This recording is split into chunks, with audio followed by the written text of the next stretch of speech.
If you're watching this video, that means you already watched the first part of my day 2 of learning algorithms and data structures in 14 days for the lecture part, and now you're all doing that. We're going over the exercises. That's what we're doing. So if you didn't watch it, click the right hand corner somewhere on the eye icon and watch that video first before you go on this section of the exercises. Alright guys, let's talk about all of the exercises now. We're going to do all the exercises. Alright, so let's do the first one. What are some potential efficiency disadvantages of having very deep inheritance trees? That is a large set of classes A, B, C such that B extends A, C extends B, D extends C. I'm guessing is that, well, if you have all this code where it's like B inherits the code of A, C inherits the code of B, D inherits the code of C, if you want to change something in B, or even very far off into D, like let's say D, you can't really change code that's in A. Do you know what I'm saying? Because they're inherited so far deep in that if you want to change a code that's in A, it's very, like, if you want to change code in D that was inherited all the way up from A, it's kind of very hard to change. Let me actually search it up. I'm not sure. Let me first close my Google Chrome. I'm not sure though. Put in the comments section below. What is the problem? Let's see. Okay, so it's actually a King on Stack Overflow.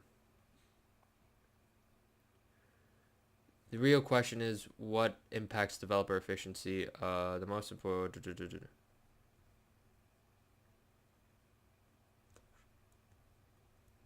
It just says a bunch of classes one becomes disorganized. Yeah, I guess. I mean, yeah. Well, that seems like a cop-out answer, but sure. I thought it was just you can't change. It's really hard to change code that was inherited all the way from A.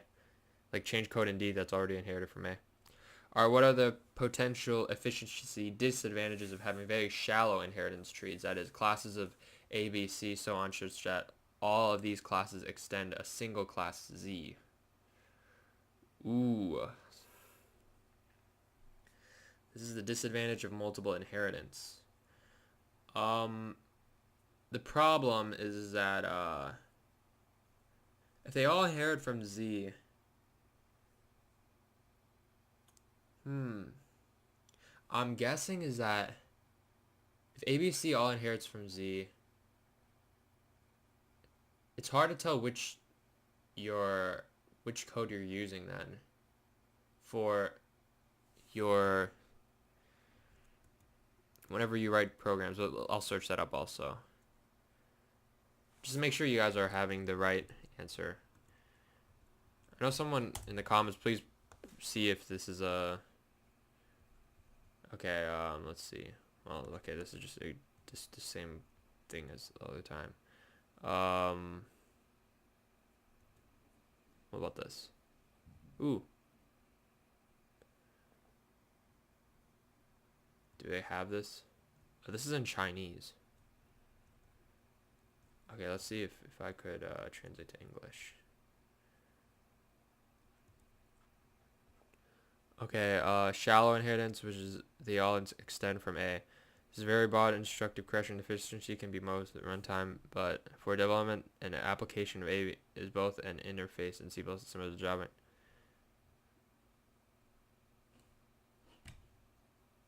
Oh my gosh. Okay. Okay, I'm just gonna guess it's because... Okay, what is the problem with multiple inheritance in C++? Multiple inheritance of their classes...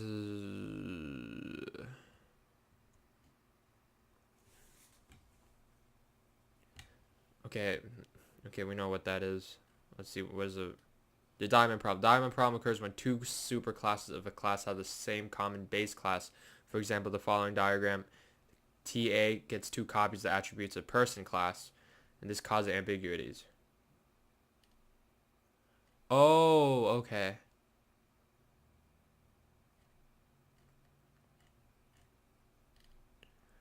Okay, so that's the problem. The problem is that if they all inherit from one person, you might be able to get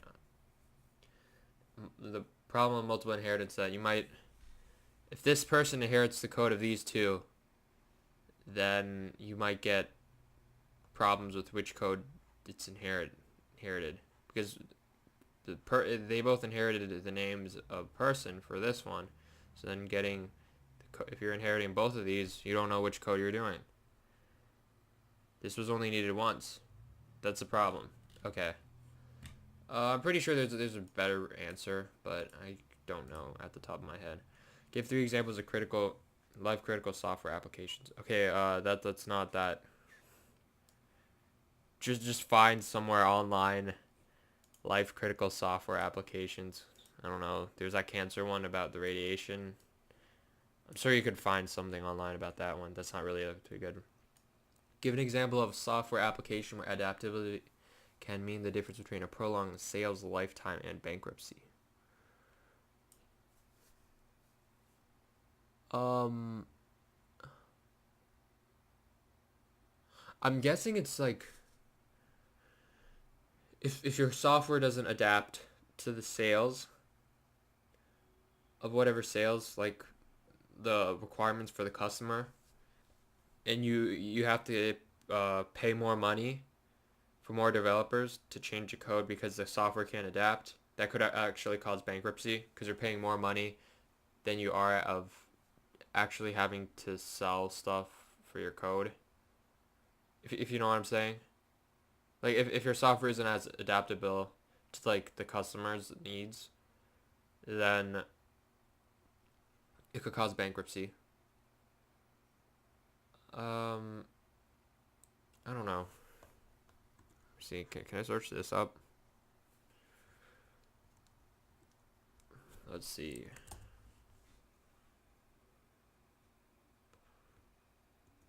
Let's see. What did other people say? Okay, these are just real examples of software, I guess, that happened. Okay, yeah, I'm not gonna do that. Describe a component from the text editor GUI other than an edit menu and the member functions that it encapsulates. What? This has nothing to do with the reading. Okay. What text editor GUI? Like Word? I guess it's like, okay, so like if you're doing a text editor on Word, well, this is not Word, but I'm guessing what they're saying is like saving the file, like file save as, has you don't need to know the code for that. It's like an individual part of Word, whereas like drawing, like picking the right color and drawing, or like typing, like changing your text font, is encapsulated. So they're both very different parts, but together they work together. You don't know how it works, but you know what it's doing. That's what they're trying to say. Like if you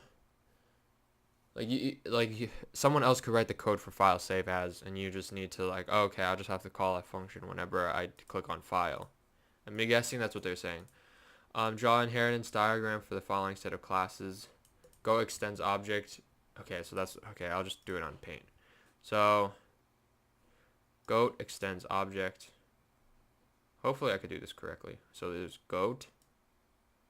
I'll just put G. Okay, just to make sure. Object ob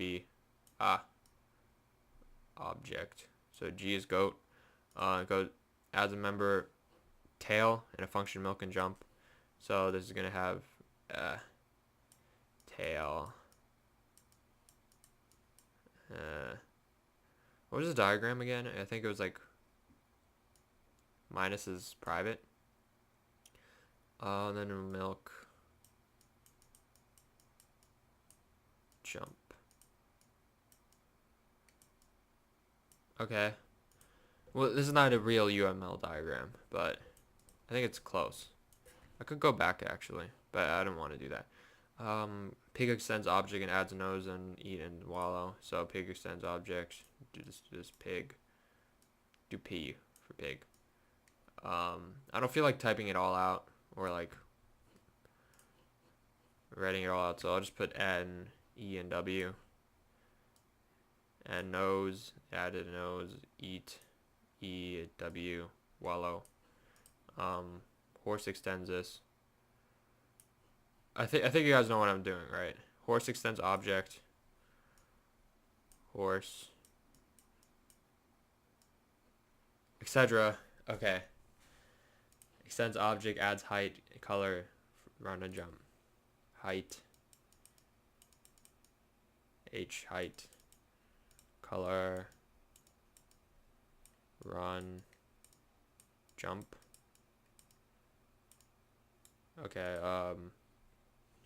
racer extends horse and adds function race. Race. Adds function race. Race. Equestrian extends horse and adds a member variable weight. Trotted in his train. So this extends horse. Ooh, okay.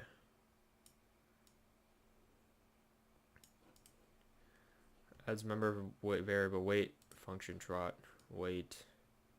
Normally you separate your functions and your instance variables, but trot is train. Trot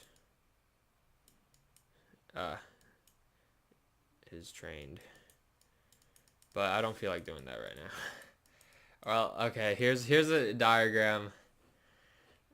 I would want to type it like normally, but it takes a lot of time. I think you guys get the general gist of it. Okay. Okay, that was the whole class diagram. A derived class constructor explicitly invokes its base class constructor, but a derived class destructor cannot invoke its base class destructor. Why does this make sense? Yes, it makes sense. The reason why is because in the derived class base destructor, I think it normally calls the base class's destructor first. So that's why you can't invoke its base class destructor. But I could, let me see. I think this was in the reading. Hold up.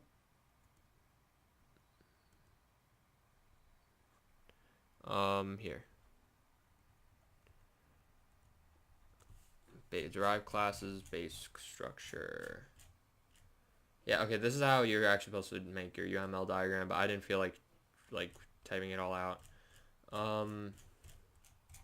Derived classes, constructor, destructor.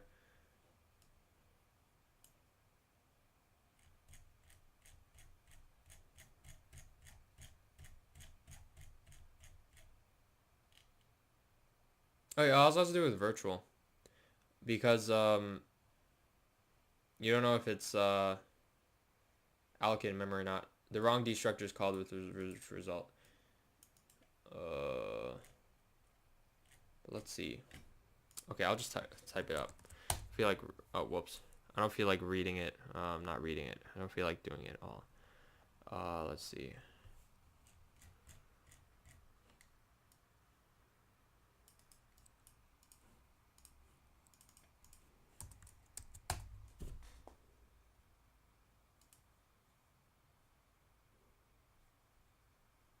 But I think it's because of the fact is that, yeah, so a derived class's constructor explicitly invokes its base class constructor, but a derived class destructor cannot invoke its base class. But it does implicitly, yeah. So the derived class is first destructed and then its base class directly. The only value in explicitly calling the destructor is that you can choose which destructor to call and pass parameters to it. There's no overloading destructors, but they can have parameters, so there's no benefit in it to explicitly calling them. Furthermore, objects are constructed bottom up and destructed top down. The base class must be fully constructed before the derived class is constructed. The derived class must be fully destructed before the base class is destructed. Calling the base class destructor would destroy that system, which would be disastrous. You never invoke destructors explicitly. Destructors are automatically invoked when an object goes out of scope or when a dynamically allocated object is deleted. Inheritance does not change its behavior. This is the reason that derived destructors cannot invoke its base class destructor. Compile takes care of implicitly invoking the destructor for the base class. In the case of a constructor, explicitly base class constructor invocation is only required when the base class has a non-default constructor. So yeah, okay. So, because I think I was right. The derived class constructor, it doesn't, well, it normally, you have to, normally the destructor gets destructed first, and then the base class is destructor. So that's the reason why. If you call the base class destructor, you're essentially deleting memory that you didn't change. No, you're like, if they're constructed bottom up and then they're destructed top to bottom. That's, I don't know. Put in the comment section below.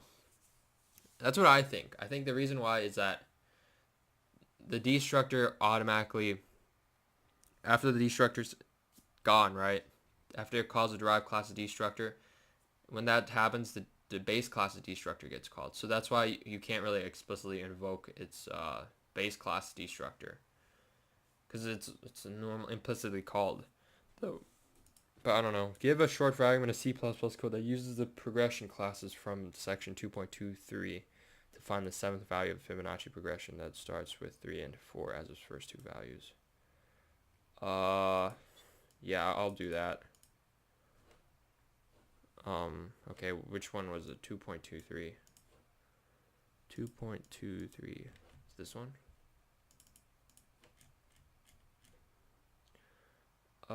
So they had this as the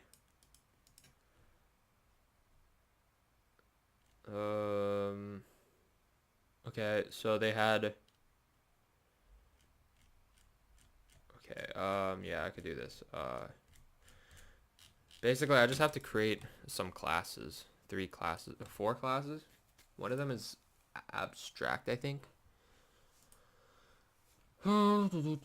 Sorry guys, if this video is very long, well, I'm going over all the problems, so just stand by.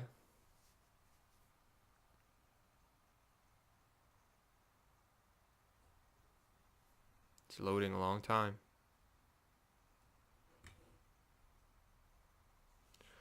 Alright, I'll just call this progression. New project as progression. It's kind of lagging my computer. File.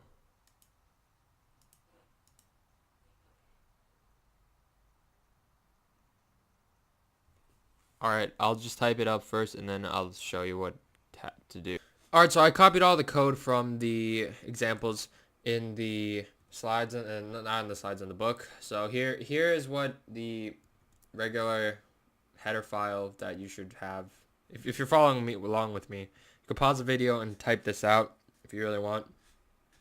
Here's the implementation of the file for progression.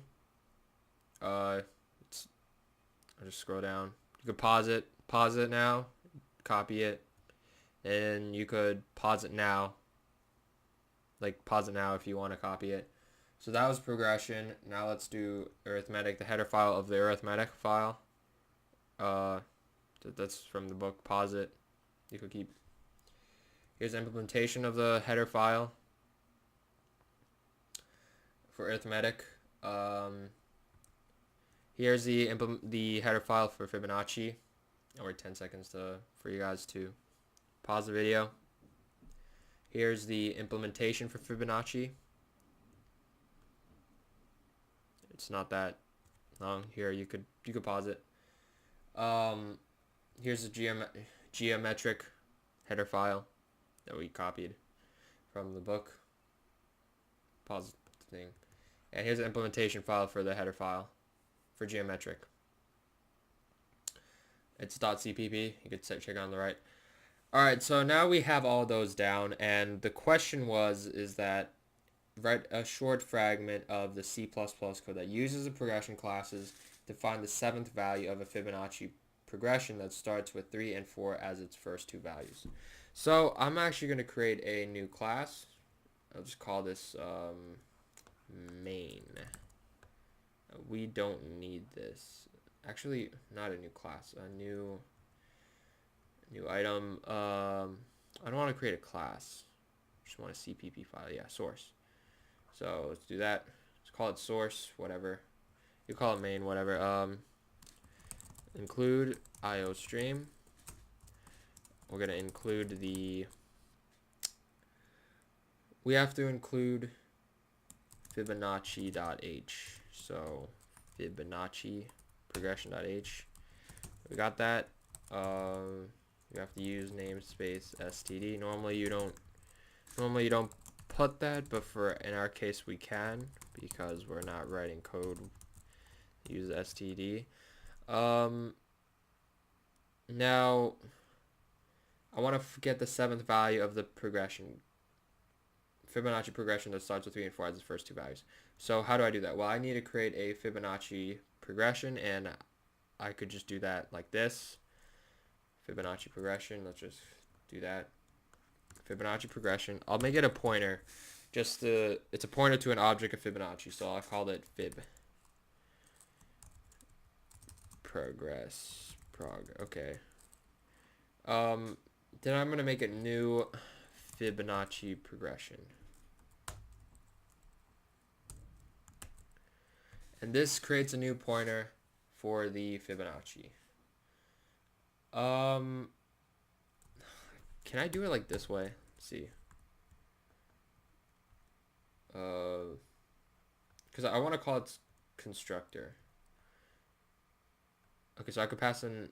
Okay, so the first two values was 3 and 4, right?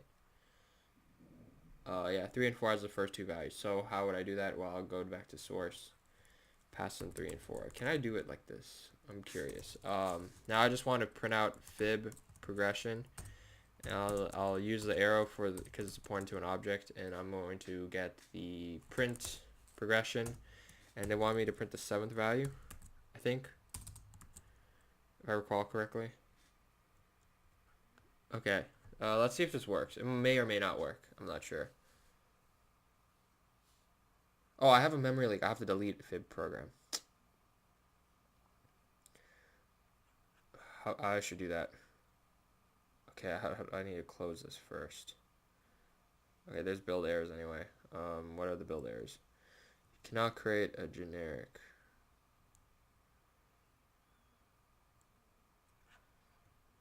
You could just delete that. You could just delete that also. Let's run it now.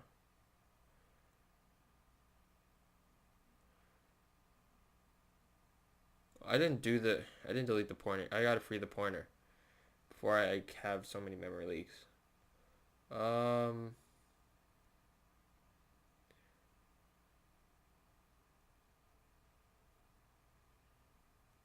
Okay, so it did run. Let's go back to the source. It did run. I have to free this pointer. So delete fib prong. Okay, so we did that. I'm gonna do system pause so that the Visual Basic doesn't close immediately. Okay, so 3, 4, 7, 11, 18, 29, 47. Okay, so 1, 2, 3, 4, 5, 6, 7. Okay, so those are the first 7 terms. So that's how you do it. That's how you would do it. We technically didn't even need to allocate memory for a pointer. You could do that like this way. By the way, you could just do it like this, and then you don't use new. You just pass in 3 and 4. And then this should, you want to print it, you just use the dot operator. And that basically should, that's what it would do. Yeah, so you technically don't need to create a pointer, but I did it anyway. Just cause Okay, so that was that. If we choose increment equals 128, how many calls to the next function from the arithmetic class can we make before we cause a long integer overflow? I don't know what that means. If we choose increment equals 128 from the arithmetic class, okay, so let's go to the arithmetic class. So they want increment to be 128. Okay, so if I create increment to be 128, how many calls will it until it overflows?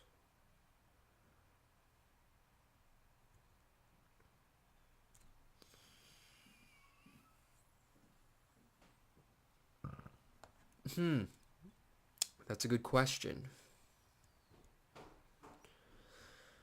Well,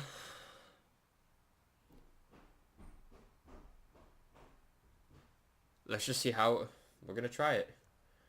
I'm not sure how it's gonna overflow, so I'll create an arithmetic progression, and I'm gonna do something that's really stupid, but don't do it if you're here. I'll call it new arith. All right, 128. I'll pass 128 as the. Oh, it's undefined. Okay. Okay, so I passed 128, and they want me to keep calling next. I'll put an infinite for loop. See how we'll. What? What? Normally you could do this. Fine, while true. Okay. I'll put an infinite for loop. Normally, don't do this normally though. So then I'm gonna keep calling. Oh, I can't do that. Is next value a? Where's next value from? Oh, I can call next value. I don't know why they're not letting me. New arith dot next value. Why can't I call it? Is inaccessible. Why is it inaccessible? It's the arithmetic progression.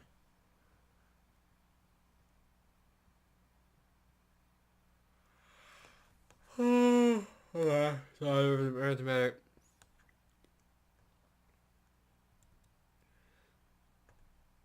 Why can't I call next value?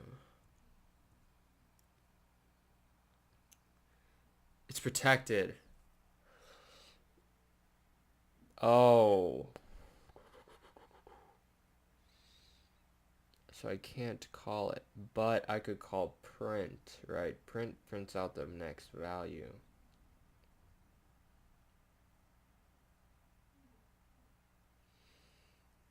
Okay, so I'll create, and I'll just call print.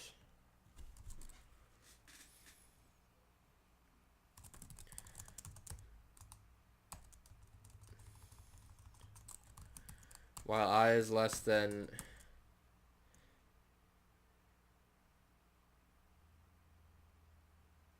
I think I'll do a try catch. No. Okay, because the thing is, I don't know when it's going to overflow. So, I think I'll just do while true. I don't know, it's not a good idea, but. Okay, so I'll create an integer called I. Normally don't do that. And then I'm going to do arithmetic, and I'm going to print progression, and I'll print out I. Then I'll do I++. And sooner or later, it's going to do an overflow. At least I think it will. Do they have a... I should put this in a try-catch block. So try, then catch arithmetic. Is there an overflow? Long integer overflow. Is there a long integer overflow exception? Exception. In the book it didn't say about that.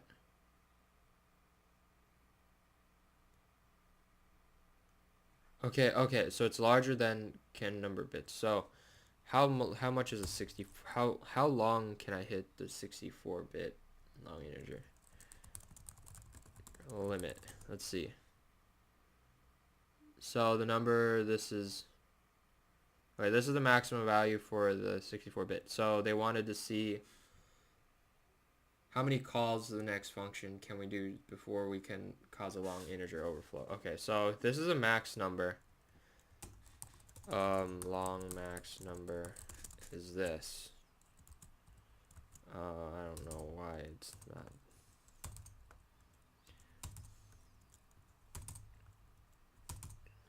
I'll make this a constant, just, oh, whoops. I'll make this maximum number. Okay, so I'm gonna keep going until, I'll keep calling it until,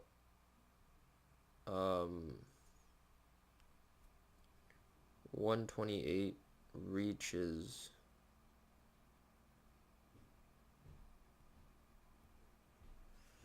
so I have to keep going until it reaches this. So to do that, you could just take this number and divide by 128, but let's just do it with code for a second. So my computer's about to die. So let's take this and let's just go if I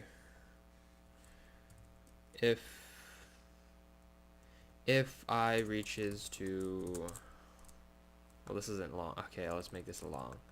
If I reaches to maximum number, then we'll break. Okay. Otherwise, we print out this.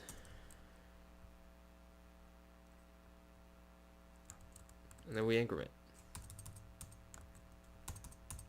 Let's see how many calls we could do. This is not a better way is to put this over there. Let's see. Okay, what is the problem? Where's progression class type redefine? Which line? Which line are you talking about?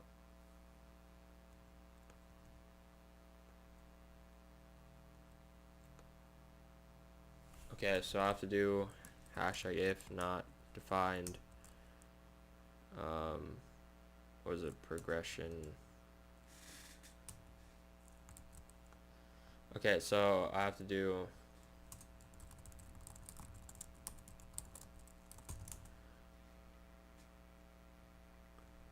it's like if something's not defined, then just define it.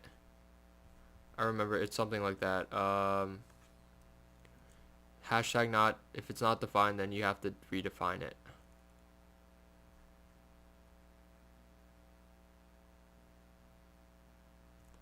Okay, that's it. End if. Okay, so if it's not defined, define. If not defined, shape. So if not defined, progression. Let's see, what was it? Shape underscore h. Okay.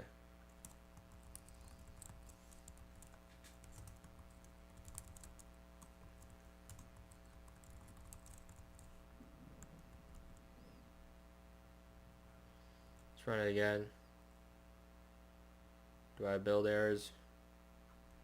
Okay, where is it?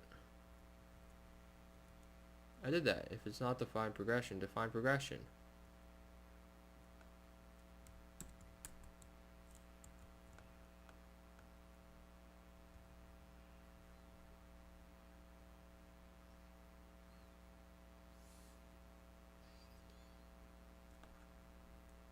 Oh.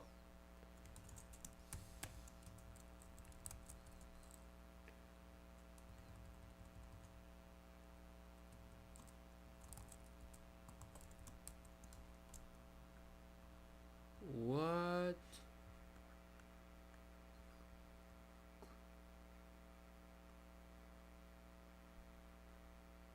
Put your class declaration there. Okay, so the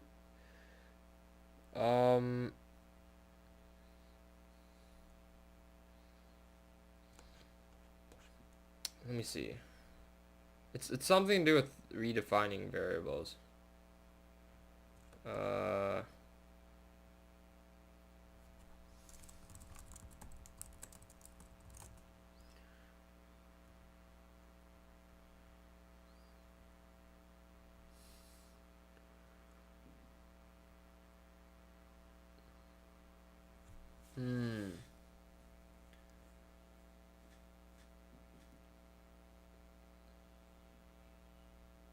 guessing, what if I try this?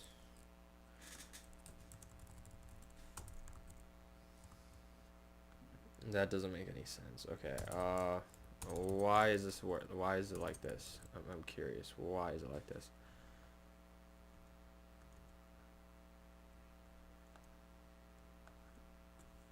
Oh, I defined this twice. Okay, how about I take the Fibonacci out?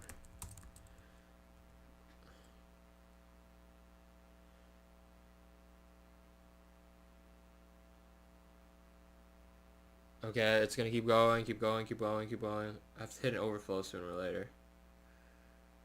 It's gonna hit an overflow.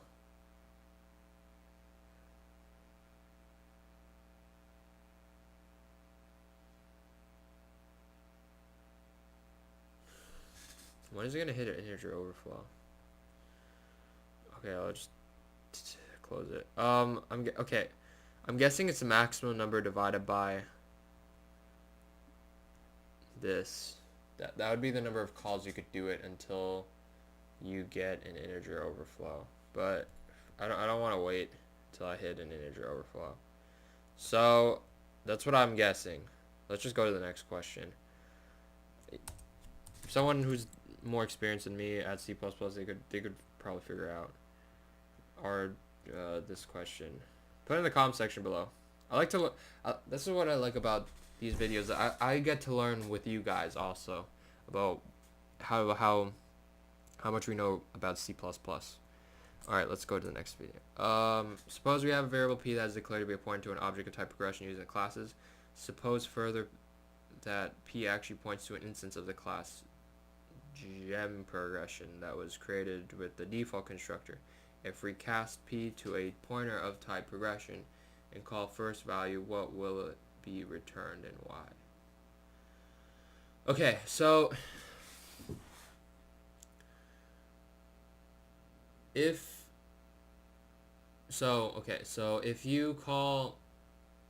p points to an instance of the class geom progression that was created with the default constructor, right? Because it's not virtual, it's just going to call the progression. It would use static binding. It won't call the right one. If you cast it to a pointer of type progression and call, yeah, it would call the progression. I'm pretty sure. Progression's first value.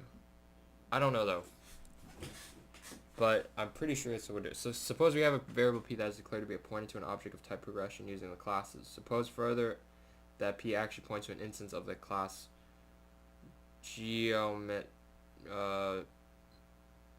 points to an object of type progression. Okay. Geometric progression that was created with the default constructor. If we cast it to a point of type progression and call p first value, what would be returned and why? If you cast it, I'm pretty sure it's still just call the progression. Actually, if you cast it, that's a good question. Okay, here, I'll just type it out. So they create a progression, and it's a pointer. Let's see, p pointer, pointer. And they set it equal to a new geometric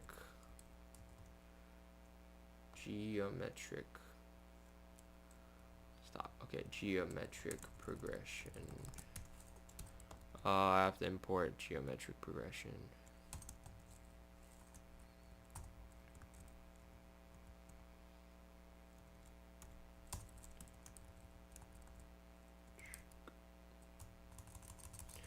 Geom progression. Okay, yeah. Okay.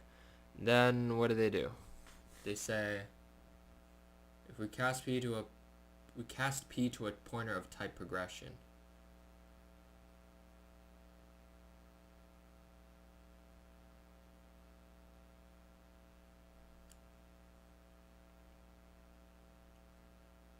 And then call first value, what would be returned and why? Okay. So we're gonna call. Okay, so we have to cast it to a pointer. Let's see. Let's go back. Polymorphism.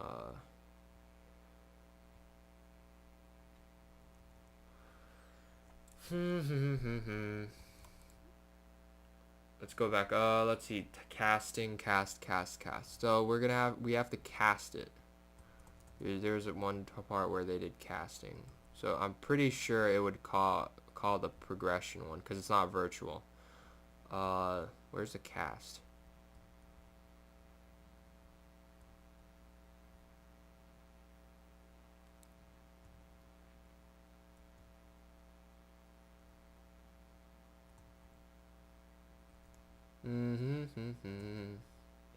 Casting, cast.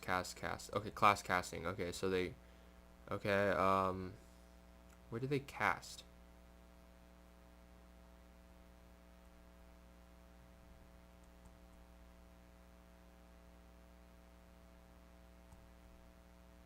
Okay, so here, they created it, and then they dynamically cast this to a pointer.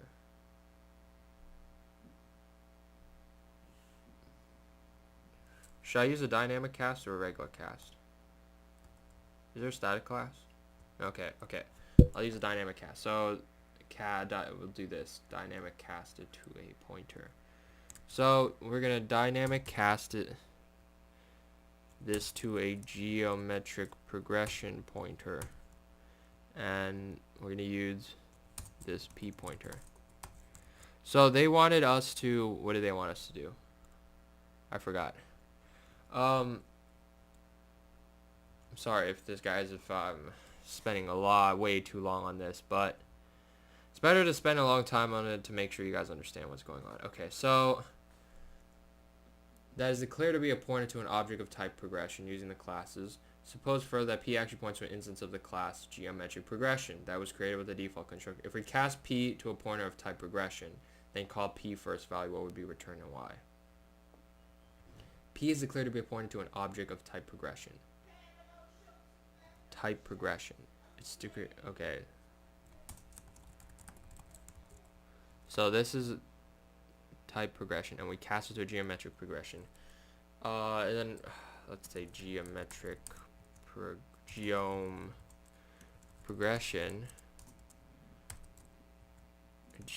Point geo is equal to dynamic cast. Why is this not letting me do it? Geom. Okay. Now then we do geom. I can't call next value. Damn. Okay. I can't call next value. Why can't I call next value? Because it's protected. Ooh. Okay. Can I call on progression?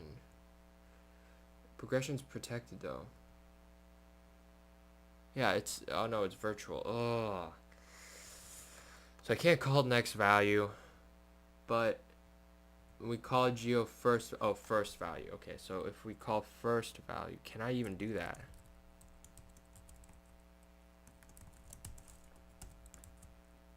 I can't even do that. It's inaccessible.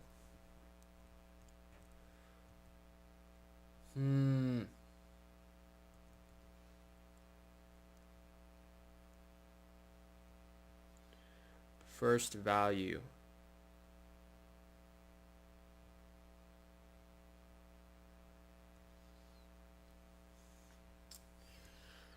First value is virtual.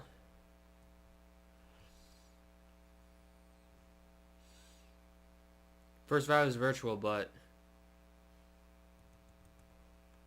they have an implementation of it. It's not even letting me do it. Okay, we have a variable P that is declared to be pointing to an object of type progression. Okay, I did that. Suppose further that P actually points to an instance of the class geo progression that was created with the default constructor.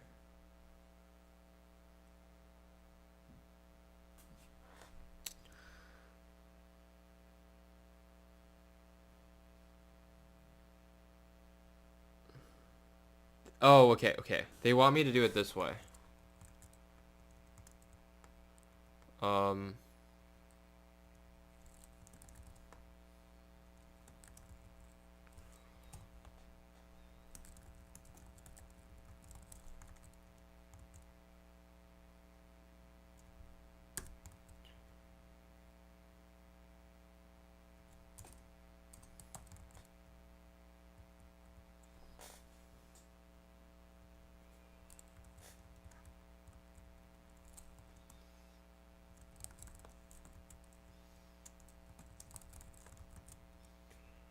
I still can't call it.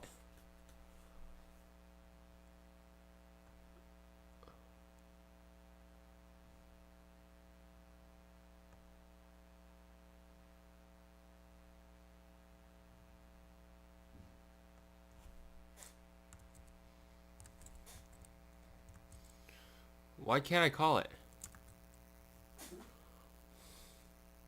It's inaccessible because it's a virtual function.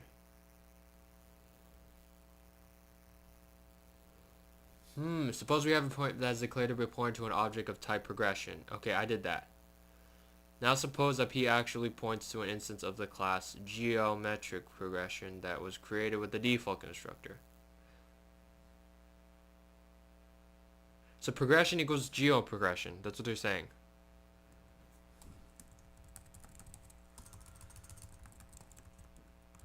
Okay. Now they want me to cast it P to a pointer of type progression and call P first value.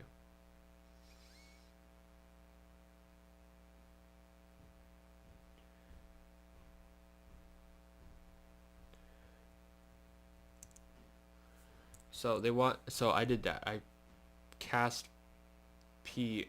So P was a pointer to a type progression, yeah, and then points to an instance of a class geoprogression. Okay, I did that. So that was this. Alright. That was this part. Then they told me to cast it to a type progression, so I did that. Cast it to type progression. PGO.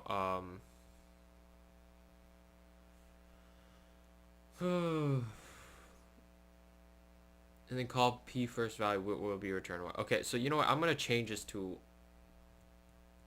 public. I hope I could do that. I really hope I could do that. So first value, let's make this public.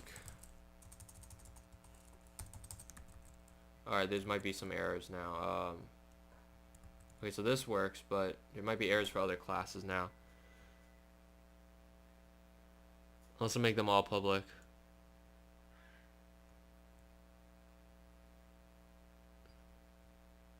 I didn't print it out.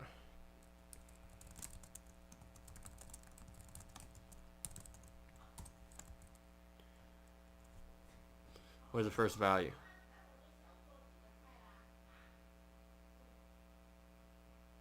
First value is 1. Okay, so which one was that? So geometric. Okay. So geometric. Wait. Okay.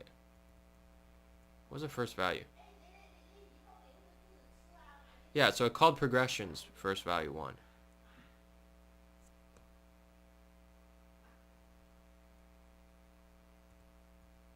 I mean, yeah, it makes sense. They called progressions first value 1. They didn't call the geometrics progressions first value because it's not virtual. Is it? Wait, let me see. Is it virtual though? Where's first value? Okay, so there's progression. Okay. What's the first value?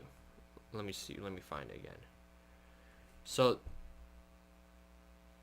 we're casting P of a type. Okay, I want to see the value of first value for progression and of the geometric progression. So for the first value of progression, I'm going to look at it. What do we initialize it as?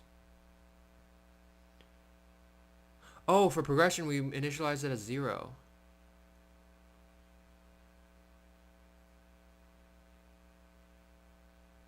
That doesn't make sense. Okay, geometric progression. We initialize it with 1. So it called geometrics progression. That first value.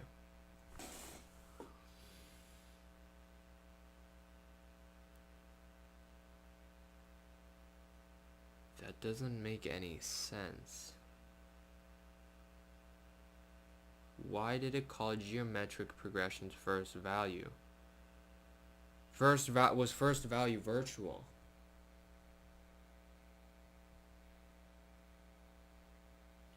Is first value virtual? I'm curious. Okay, I'm gonna go to geometric progression. Okay, I'm gonna go to the header of geometric progression. Next value is virtual. Okay, let's see progression.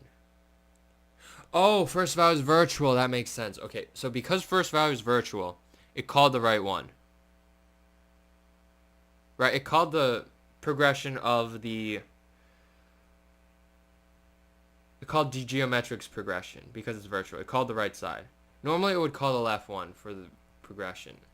I'm pretty sure that's the reason why. But we casted it to a P pointer. A progression pointer. So does that mean the cast didn't work? That's a weird thing.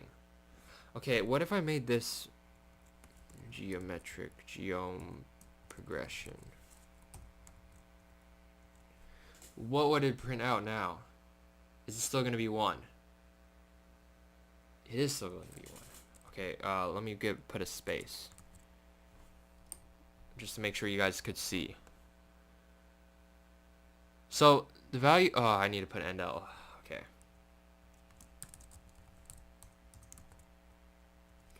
Okay, so... This is really strange. I'm still trying to learn what it... First value is still... The value of first value 1 is geometrics progression. Because that's their constructor. They made it the first value to equal 1. So this actually called geometrics progression's first value. Even though we casted it as a progression. Can anyone in the comment section below tell me why? Because it's virtual, shouldn't it do the right one after you cast it? If that makes any sense. Because I'm casting it to a progression.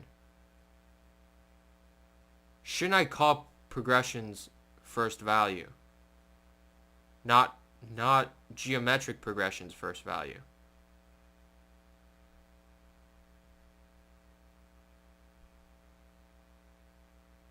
Like, okay, here, I'll show...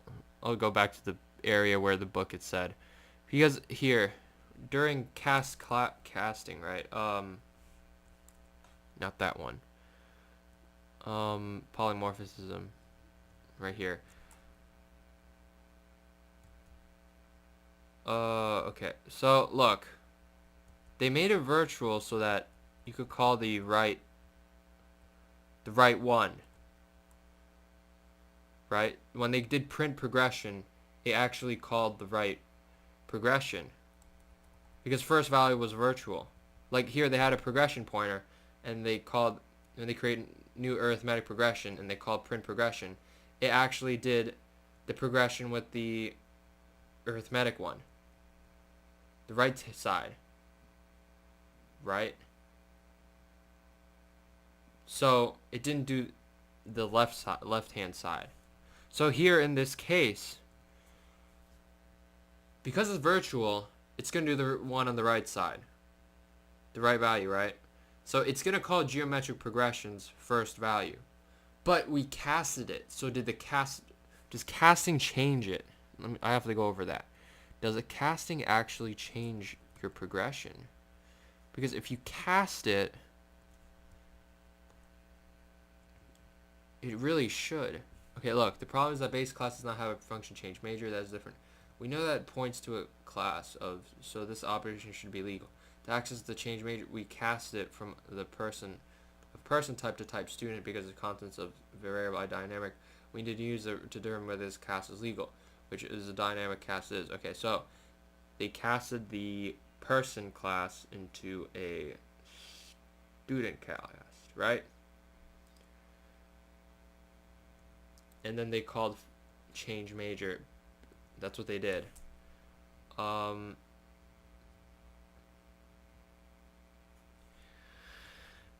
Okay, let me try this. If p pointer is not equal to null, then do this. Because after when I casted it, it might have been null. That still wouldn't make any sense.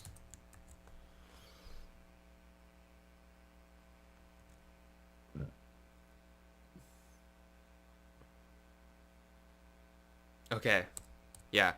Okay, so the reason why is because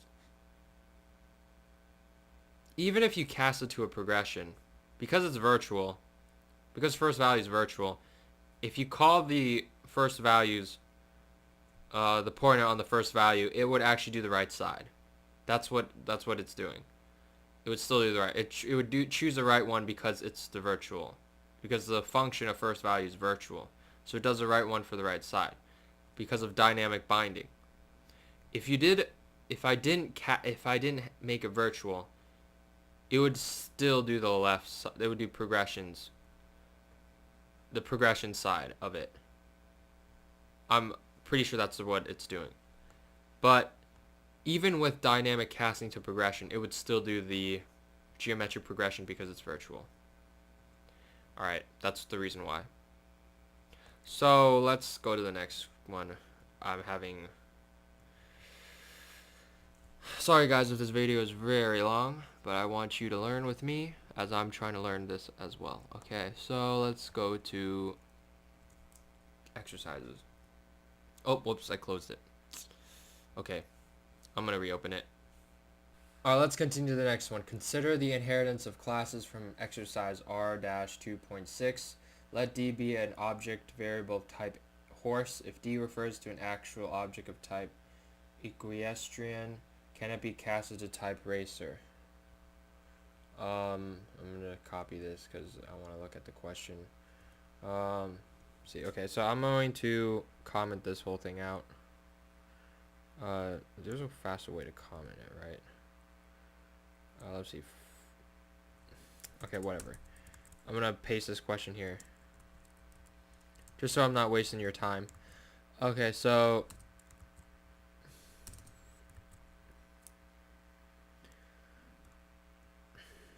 I'm gonna delete this. Consider the inheritance of classes of this.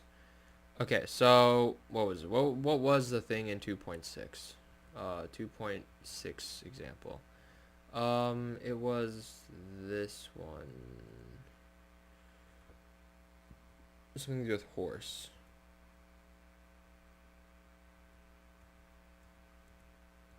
Or wait, what was an exercise? Oh, it was this one. So goat extends object, pig extends object, horse extends object, racer extends horse, equestrian extends horse. Okay, so let me just draw it out again. So let's just see. Goat extends object. So this is G, goat extends object. Pig extends object. Horse extends object. Horse extends object. Okay. Racer extends horse. Racer extends horse. So this is racer. Racer extends horse. Equestrian extends horse. So this is E. Equestrian extends horse. This is racer. Okay, so what was the question? The question was, well, I didn't even need to copy it here. Let's go back. So the question was, if let D be an object of type horse. If D refers to an object of type equestrian, can it be casted to a class racer? So they're asking if I make horse is going to horse x is equal to, what was it? A new equestrian or whatever. Oh, whoops, my fault. My fault. New horse pointer equals new equestrian, right? Then they're saying, I need to stop doing that. They're saying, can it be casted to racer? So can I cast a racer PH? Racer R pointer is going to equal to the dynamic cast pointer cast or whatever.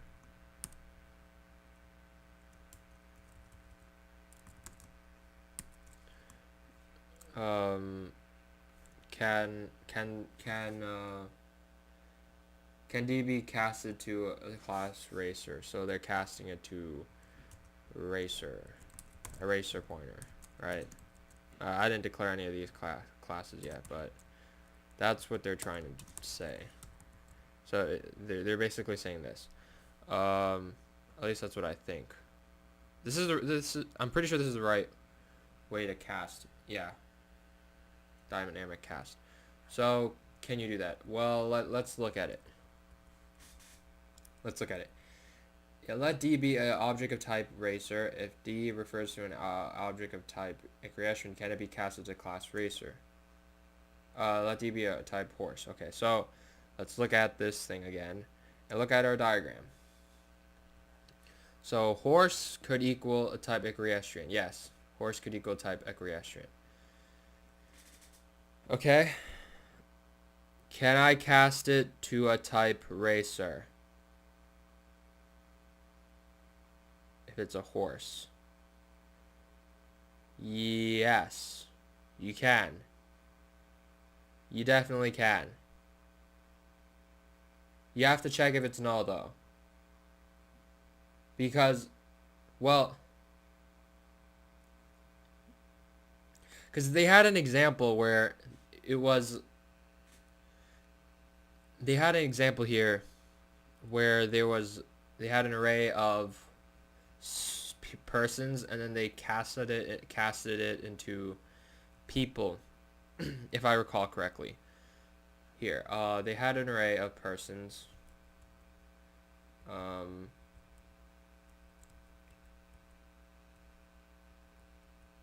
If I can go back to the right casting where they casted it.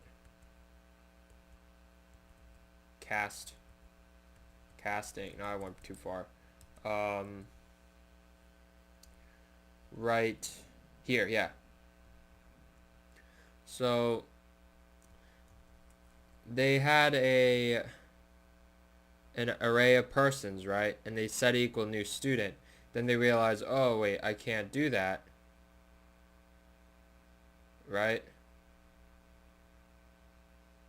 I can't. A student is not a person. No, a student is a person, right? But a person is not a student. So let's just cast it to a type student.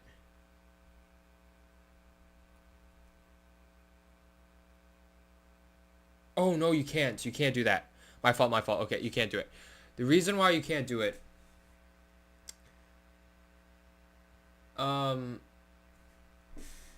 you only could cast above or below, I think. Because that would make the most sense. Let's see. Can you cast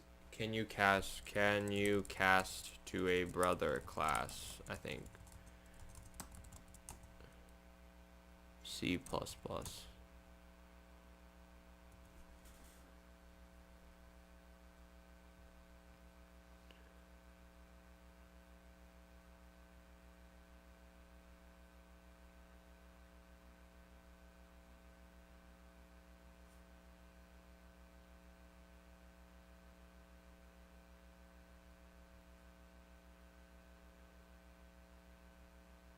Yeah, it says you can't. So what did they have here? They had a two structs, okay, and then they had one interpret, not one, the one that inherits both of them, right? Then they were saying, okay, so I'm gonna make a type D for the one on the bottom. Inherits two of them, right? And they're saying, okay, I'm gonna set this as the type B1, which is the left side, and then they casted B1 into the second one, which is, I don't think you could do that.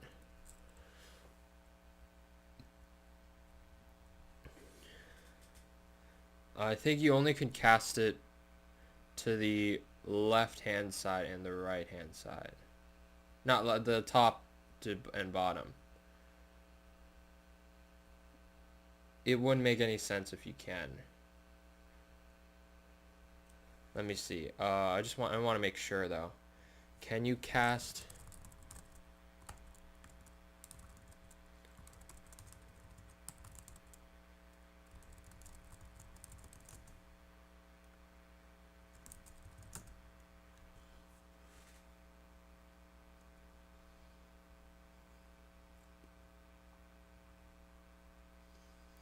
Okay,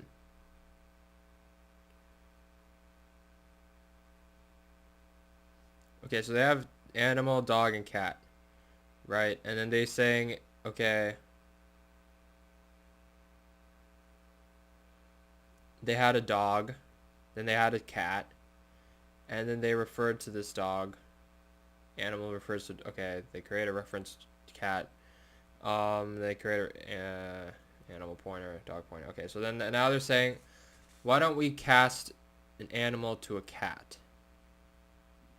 That throws an exception. Animal ref 1 is a dog. Animal ref 1 is a dog.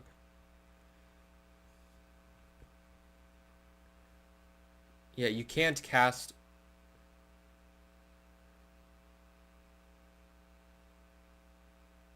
It's a dog. Well, animal ref 1 is a dog. So you can't cast... But it was declared as an animal, though. I'm guessing it does the... Wait. They have virtual members. Wait. I'm kind of confused right now. Okay, here then they had an animal pointer. Pointer 1, right? And it refers to a dog. Animal pointer 1 refers to a dog.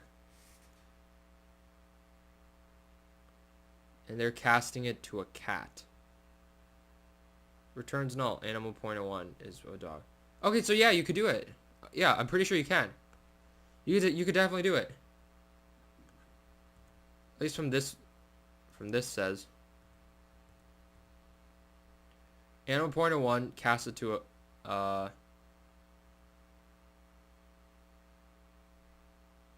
which is an animal cast it to a cat. No, wait, no, you can't do it. Wait. Okay, now I'm really confused. Okay. Can you cast this left side to this?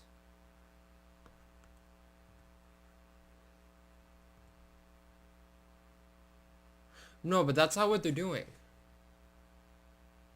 Oh, yeah, you can do it. Okay. So, yes, you could do it. I'm pretty sure you can do it. Okay, now I actually think you can do it. Because we made it as a type horse, right? So, we made it type horse, and we set it a pointer to type equestrian. So, this, right? Because type horse is above the type racer, and it's the base class of the type equestrian, we could cast this horse, the PH pointer horse, to a type racer. It would just return null. Okay, like in their example here. They had cat and dog both point to animal, right? And then they casted this, they had an animal pointer that pointed to a dog, right? Then that's their animal pointer. Then they cast it to a cat. So, and that just returned null. So yeah, that works. So I'm pretty sure that our thing would work. So in their case, they had an animal pointer. This is an animal, right? And then they had dog and cat inherit from it. So they created like an animal here. That's an animal, right?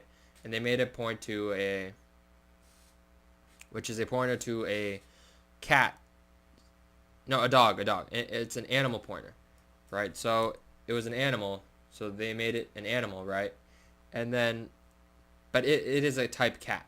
No, it's a type dog. It's a type dog right here. For them, the animal pointer 1. It's a type dog, and then now they're casting it to a type cat, and they could do that because animal is above dog and cat. What I thought they were asking is that, can you cast an equestrian, like this side, a cat to a dog, which I don't think you can. In this case, it was a type dog that was a type animal that was pointing to a type cat, right? And because it's a type animal, you could cast it to a type dog. It would just return null. So yeah, so yes, you could do this. You could definitely do this. It would return null though, because the pointer is a dog. Okay, so let's see this.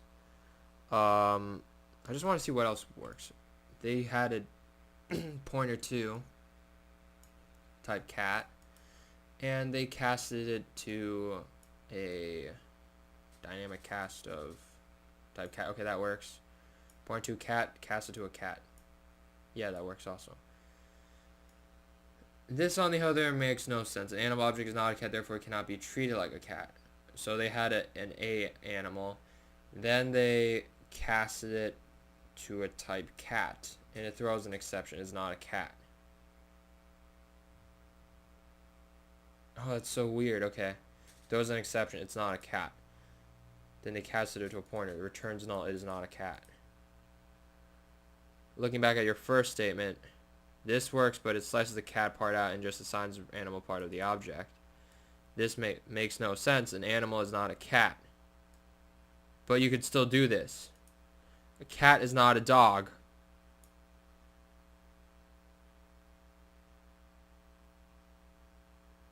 Oh, okay. Yeah.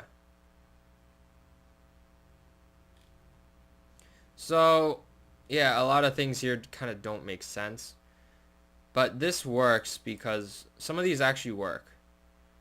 This returns null because, I mean, A is an animal, and animal's not a cat. But animal's above the cat hierarchy, right? So that's why this returns null if you're casting it to a cat. Some of these would work because you set animal to cat. This works. Cat to an animal makes no sense. Animal's not a cat. A cat is not a dog. So that's the reason why it doesn't work.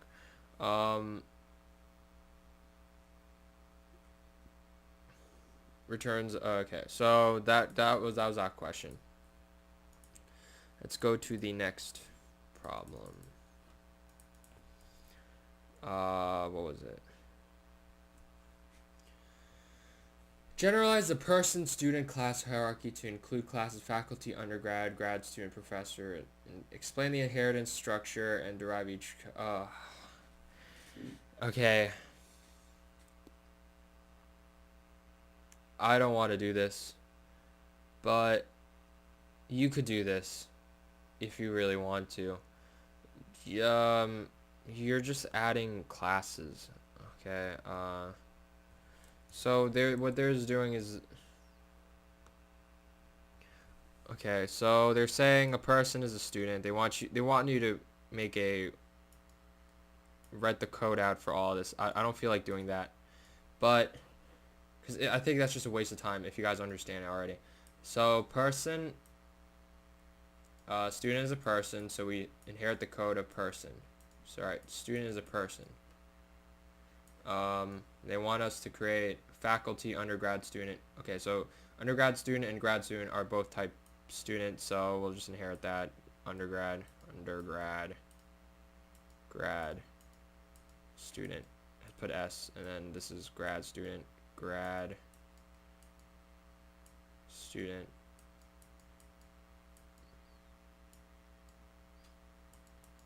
So that's grad student. Professor and instructor. Oh, those are type people also. So professor is a instructor a type. Is a professor and instructor? Yeah, a professor is an instructor. Okay, so here you have instructor. And then a professor is an instructor. So we do professor here.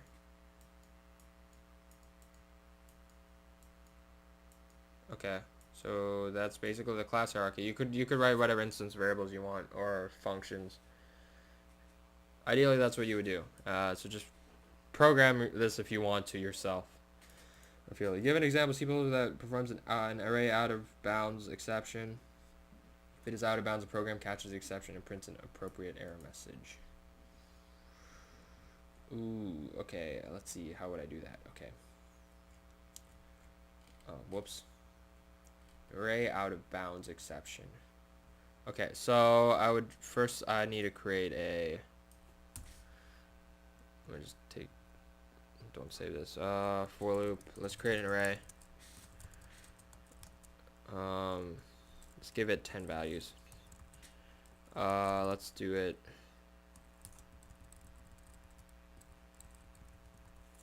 Alright, those are 10 values. 1, 2, 3, 4, 5, 6, 7, 8, 9. Oh no, we need one more 10. Alright, so we initialize it to 10 values. Now I'm gonna go out of bounds.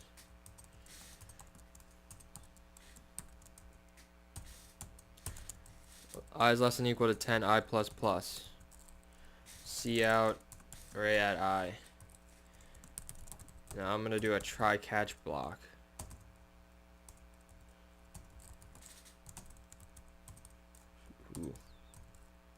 Ooh, that was to try, and then catch. Do they have an exception? Out of bounds exception C++. Do they have one of these? If not, I have to write it. Oh, out of range. Okay. Yeah, they have.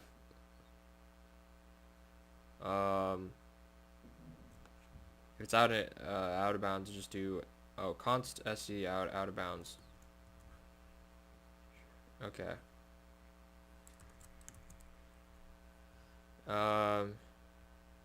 Put this code in here in the try block, and then we gotta do out of range exception. So now we have to do so we did that. Oh, okay. I just have to do print out C error out of range exception. What? So I do that like that. Let's just run it. It should throw an out of range exception.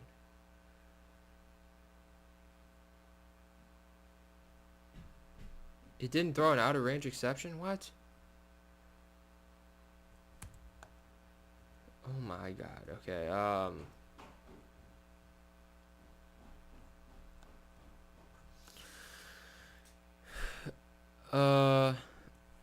Array out of bounds C++. The reason why is because it was a vector.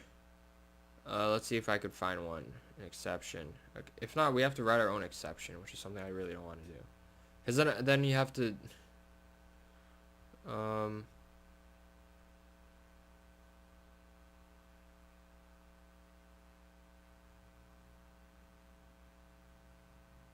they don't have one.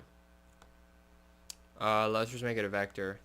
Then they have a C. Let's just use out of bounds. We could just use this, a vector. We could make it a vector. So let's just make it a vector int, and then print out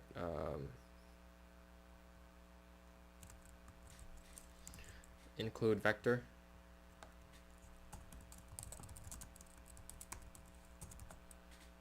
Now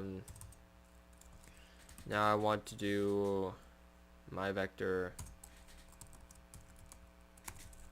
Now it should give an out of bounds error, out of range error.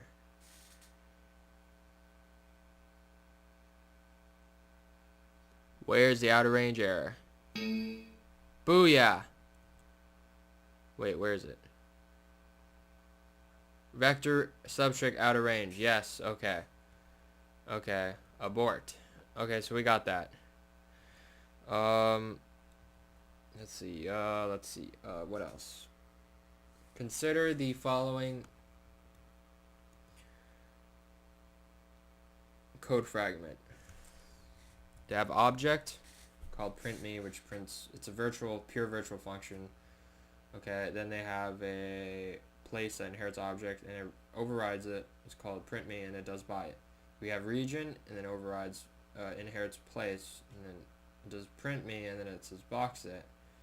Then we have state, which inherits region, ship it, Maryland inherits state, read it. Okay, so I have to draw this diagram out and see what is the output of this class. Why don't we do it? So, object, and then, what was it, place. Let's see, buy it. Let's do, yeah, it doesn't matter. Place, then region inherits place. Region. Region inherits place. State inherits region. Okay, fine. State. Okay, state inherits region. Maryland inherits state. That's so stupid. It's just all one line. Okay, Maryland inherits state. Sorry guys, this is all in one line. Okay. Well then, okay, so let's region pointer points to a new state. Let's see. Region points to a new state. Okay, that's fine.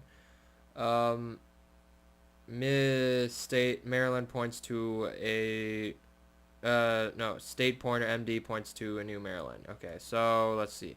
State pointer points to new Maryland. Okay, that's fine. Maryland is a state. Okay, so then object points to new place. Object points to a new place. Yeah, that's fine. Okay. USA points to new region, which is a place. USA points to a new region. Place points to new. Okay, so yeah, that's fine also. So then we do MD print me. What would that print out? I believe it would print out MD print me. It would print out Maryland's, because it's virtual. It would do the right side. So if you do MD print me, that would print out New Maryland. And if you do mid, and then you do print me, it would print out the states, which is read it. Okay, so this would what is Maryland's print me? Maryland's print me is MD print me, Maryland. They really should make this. Read it. It would be read it. Then what is so the first one would be read it.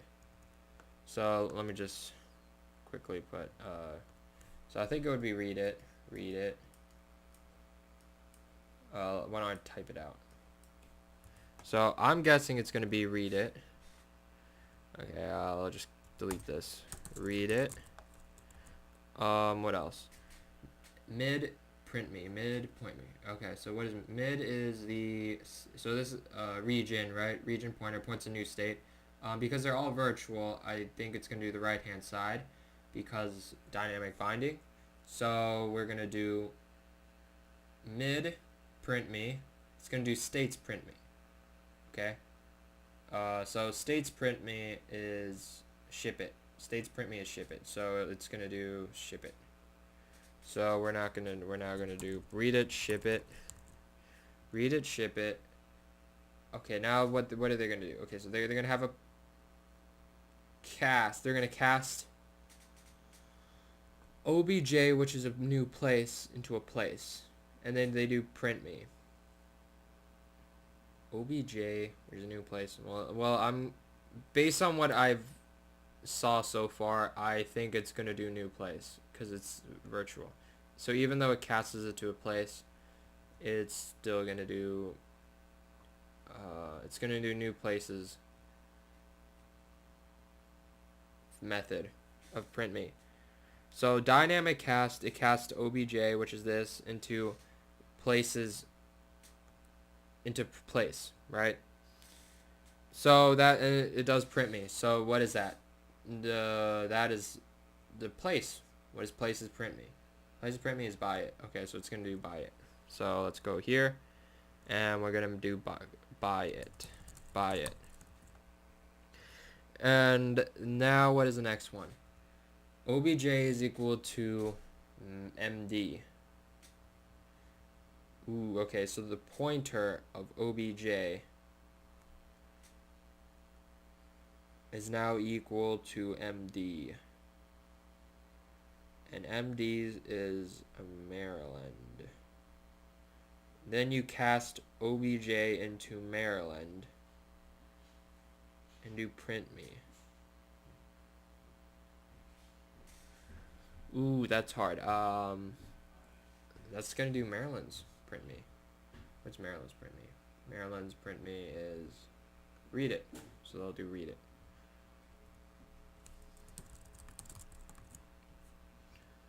Actually, no, it wouldn't. OBJ is a new place. You cast it to Maryland. It might just do places print me. Buy it. I don't know. I'm not sure. We'll type it out later. Okay, so now OBJ is equal to USA. So OBJ is equal to USA. So object OBJ is equal to, so this was new place now. Now it points to USA. And what is USA? USA is a region. New region. So when we cast it to a place,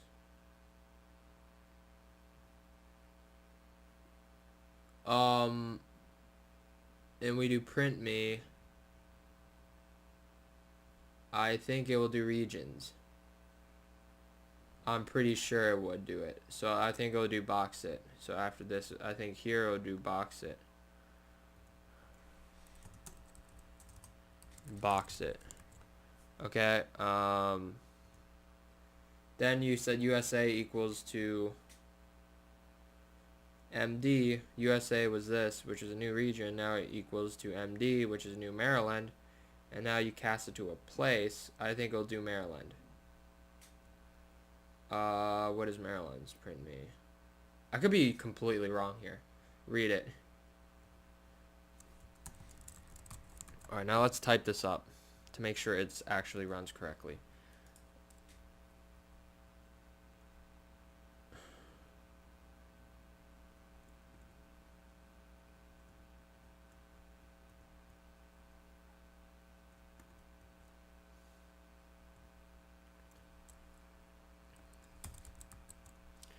Alright, there's something wrong with Unicode.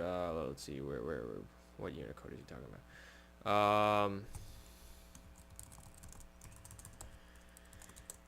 Stream. Okay, what Unicode are they talking about? What Unicode? This. When you see something about Unicode, it's probably copy and paste error. This has underscore.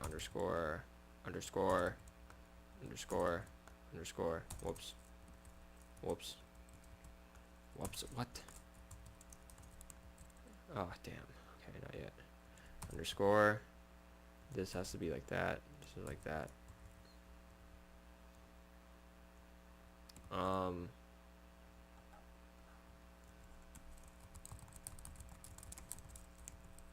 Okay. Let's run it and see what it does. I could be completely wrong, because I'm rushing this, and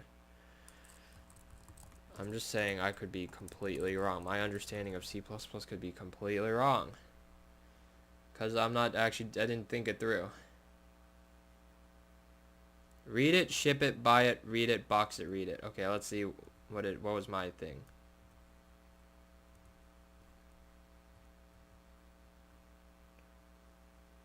Oh wait, I deleted it. Damn, okay. Okay, so I have the thing right here. So I could just do Control Z. Oh right, whoops.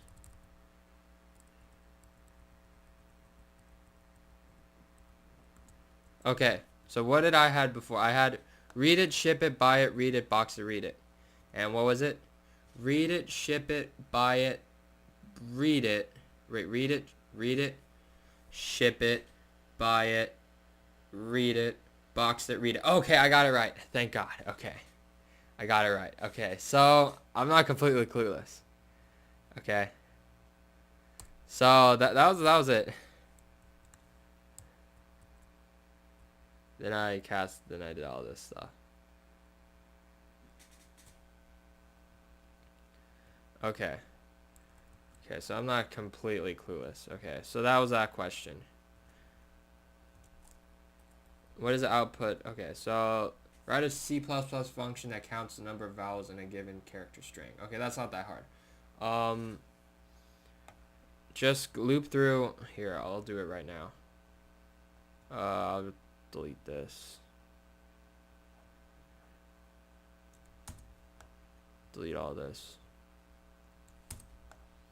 So write a C++ function that write a C++ function that counts the number of vowels in a given character string. Okay, so that's not hard. Okay, so how would I do that?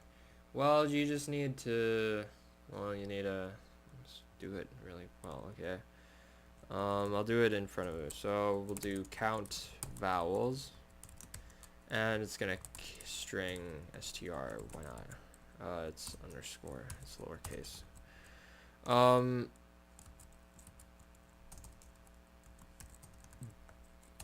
Okay, this is what it is.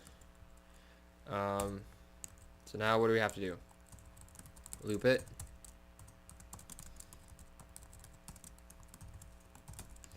We're gonna loop to the, oh, crap.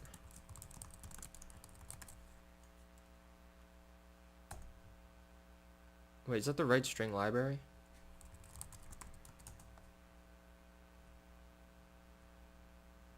Is it STL string or is it the H one? Come on.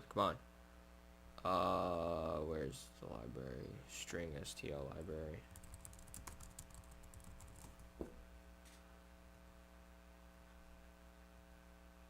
Is this one? Oh, stop. It's this one. Yeah, it's string. Okay. Just making sure. So I got string. I'm gonna loop through the length. I'll create a char array of vowels. I'll just count it: A, E, I, O, U. And what is that? 1, 2, 3, 4, 5. 5 characters. They could be capitalized also. A, E, I, O, U. So when I said 5 characters, it's actually 10. What is going on here? 1, 2, 3, 4, 5, 6, 7, 8, 9, 10. Okay, so it'll be 10. Now we're gonna loop through it. J equals 0. J is less than vowels dot. Let's just do 10 because we don't have the length. Well, there's no function that gives you the length of an array. Here it did though. So vowels. Okay, so now we have that. We're gonna go through every single. We're gonna check if str at I is equal to vowels at j. So if stl is equal to vowels at j, then we're gonna do that number of vowels equals 0. We're gonna do number of vowels plus plus. So if you guys understand what I'm doing, I'm looping through the whole string in all the characters in the string, the length. Then I'm looping through checking every single vowel. If it's checking if every single character in the string is equal to any of these vowel characters, right? And if they are equal, then I add 1 to the number of vowels. If they're not, then, well, if they're not equal, then if not equal to any of these, then I just do nothing and return number of vowels. Let's just test this out. I just have a string random. Okay, let's see how many vowels are there. 1, A, E, I, O, U. Yeah, it's just 1. Okay, so let's check num vowels is equal to count num vowels. And I'll pass in random. And it should return 1.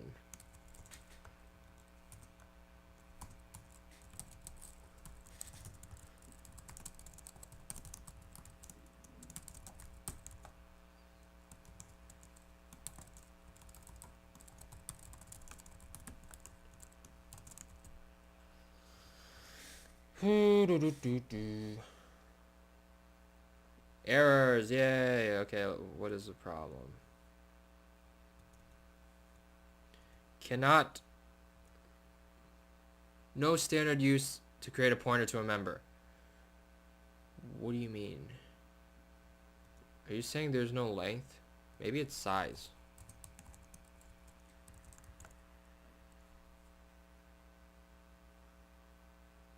I think it's size. Yeah, it's size.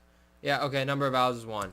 Let's give more tests. Number of vowels. What if you try A-I-O-U? This should be 5. 2, 3, 4, 5.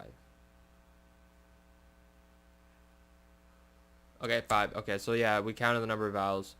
That was it. So basically what I did was I looped through all every single character in the string. Then I looped through all the possible vowels that I could have. And if it's equal to them, then I add 1 to number of vowels. Any of these. Then I add 1 to number of vowels. And then after when I'm done with checking every character in the string, I just return the number of vowels. So that was it. Write a C++ function that removes all punctuation from a string as storing a sentence. For example, let's try this operation. We're transforming the string let's try Mike to let's try Mike. Ooh. Every punctuation. What are the different types of punctuation?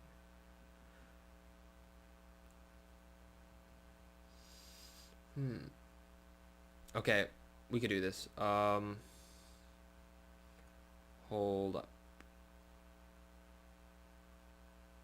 Let me think. Okay, so you could have a... Let's see, all types of punctuation.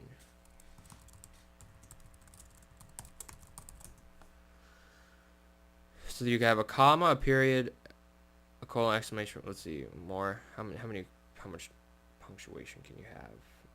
Okay, so these are all the punctuations.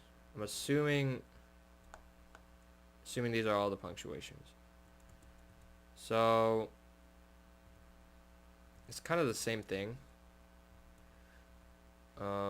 So I'll delete this for now, but it's basically the same code. Just create a punctuation. No, not a punctuation class. Okay, remove string, remove punct. Now we pass in a string, and then what we're gonna do is we're gonna loop through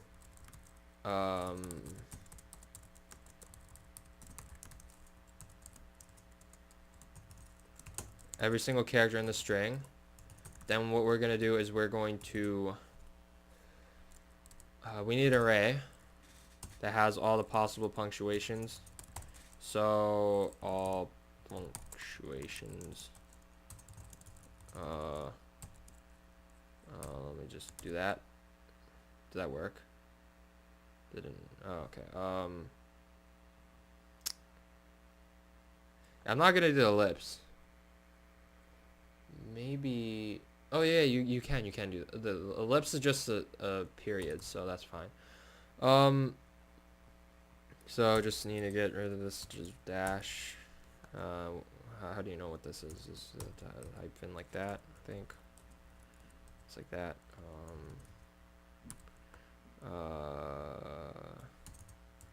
What is that? That's a semicolon. How do I do that? That's this.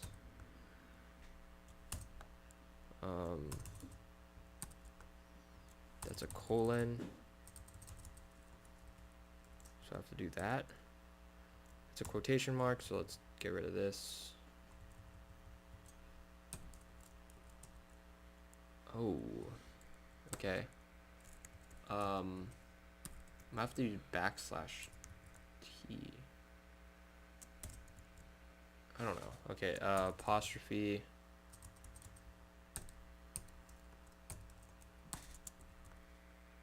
That doesn't work. Okay, wait, hold up. Oh my god. Complete.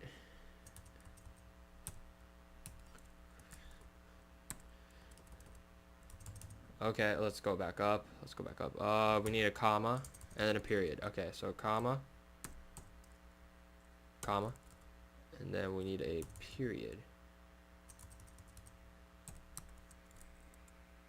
Okay, so that removed some of this, the problems of this.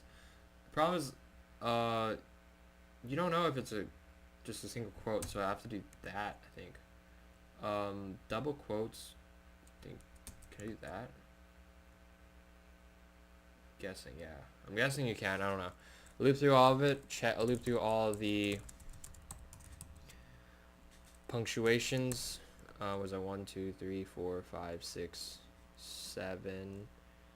Wait, 1, 2, 3, 4, 5, 6, 7, 8, 9, 10. Okay, so we loop through all that. Now what we're gonna do? If str at I is equal to all punctuations at j, then what we're gonna do? Well, we're gonna just set str at I is equal to a space, right? Because strings are just an array of characters. And just return str. In C++, strings are an array of characters. Let's see if this actually works.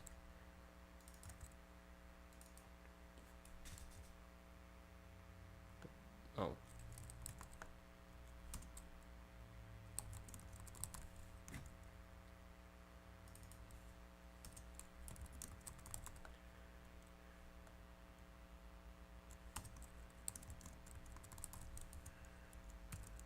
So the old string, I'll just do question mark, put the question mark last. It should remove the question marks.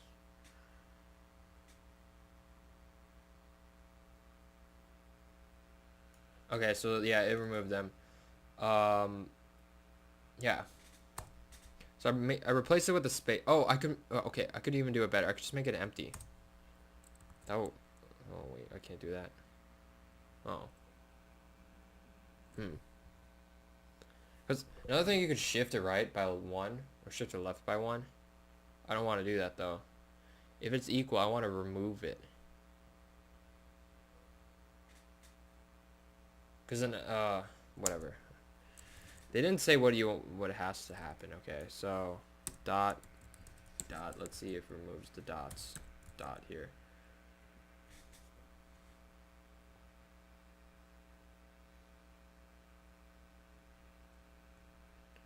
So they removed the 2 dots, the question mark, okay, ER, okay, they removed those. What else? Let's try the example. They didn't specify what, if I have to like physically resize the string or not. So if I have to, then I'll do it, but if I don't have to, well.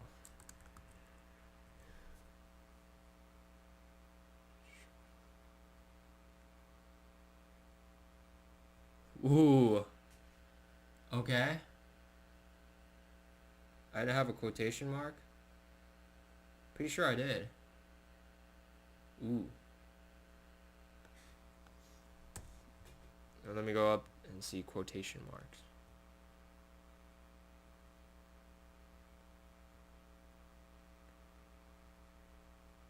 Oh. Oh. This is not a quotation. It was it was another character. Okay, yeah, they removed it. Oh, they want me to resize it. Ah, damn. Okay, if I want to resize it, pretty much I have to go through the whole string and then copy everything one left. So, if I want to remove the punctuation, they actually want me to resize the array, the string. Let's see. There has to be a function that removes something. Remove.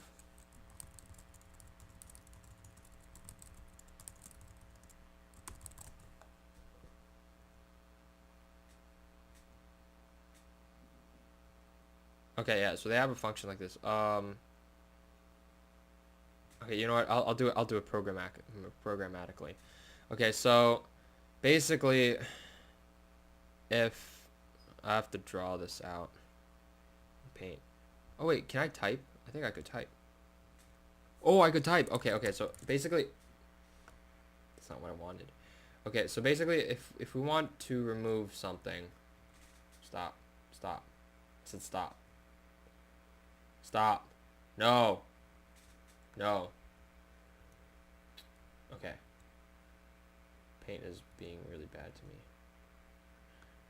Let's try this one. Oh, okay. I still have another paint. So basically, if I want to remove this, okay, let's say I have stop. Cat, right? Cat.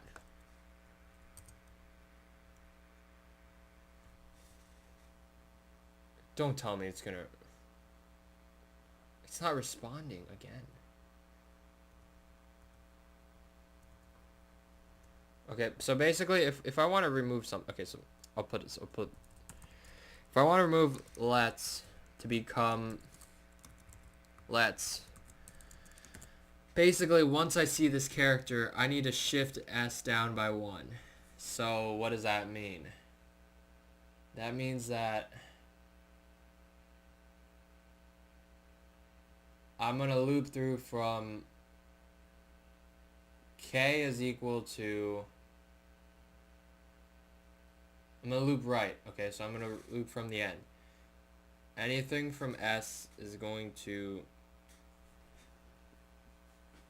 so I'm going to start from here and I'm going to go up to the end. So I'm going to set this, the comma, to equal to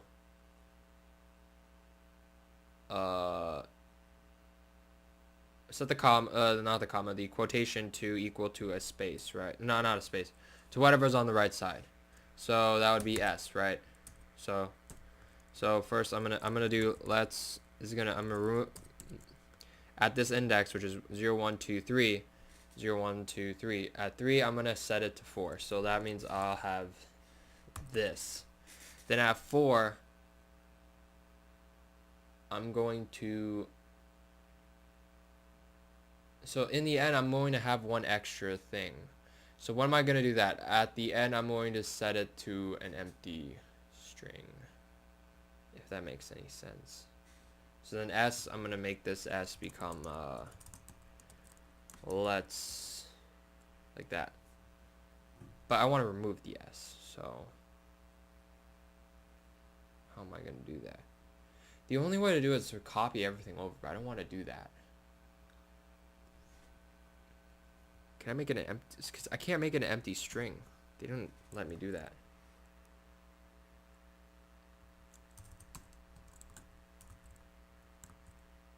Yeah, they didn't let me do it. Okay, so I have the index where I want it to be. So I'm going to loop through from string at the character to the end.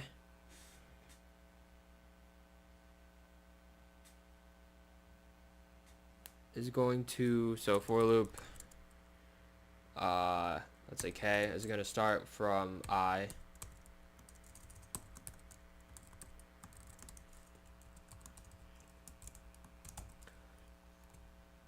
I'm going to start from I, and then I'm going to set str at K is going to equal str at K plus 1.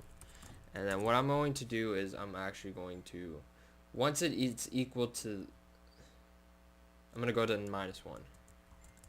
Because then once I get to the second to last, it will set it equal to the next one. So let's see what happens.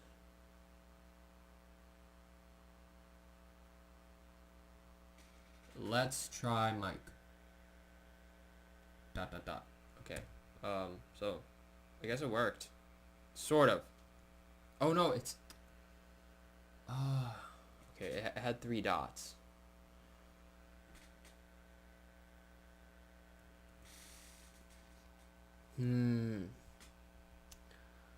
Okay, What if I don't do a size minus? What if I do that? It's gonna get an out of bounds array.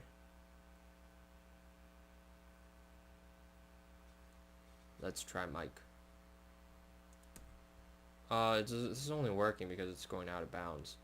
Let's see. Okay, I'm gonna just to make sure it's not error prone. I am actually going to go into the thing and then change it. So let's see, what is str? So str here, add this comma has to become an s. So alright, so what I did was I just changed check if k plus 1 is equal to the size, which no k plus 1, if k plus 1 is equal to size, right? So that means I'm at the last of the thing, at the end. If I'm at the end, right? At the end of the string, right? At the end of the string. Then I just set it to a, because there's nothing else after at the end, right? So I just set it to an empty space. And that kind of works. Well, it does. Sort of. It sort of works. Like that's what it did. Sure. Let's just say that works. Okay. I did it. Write a short program that takes 3 input integers A, B, and C, determines if they could be used in a correct arithmetic formula.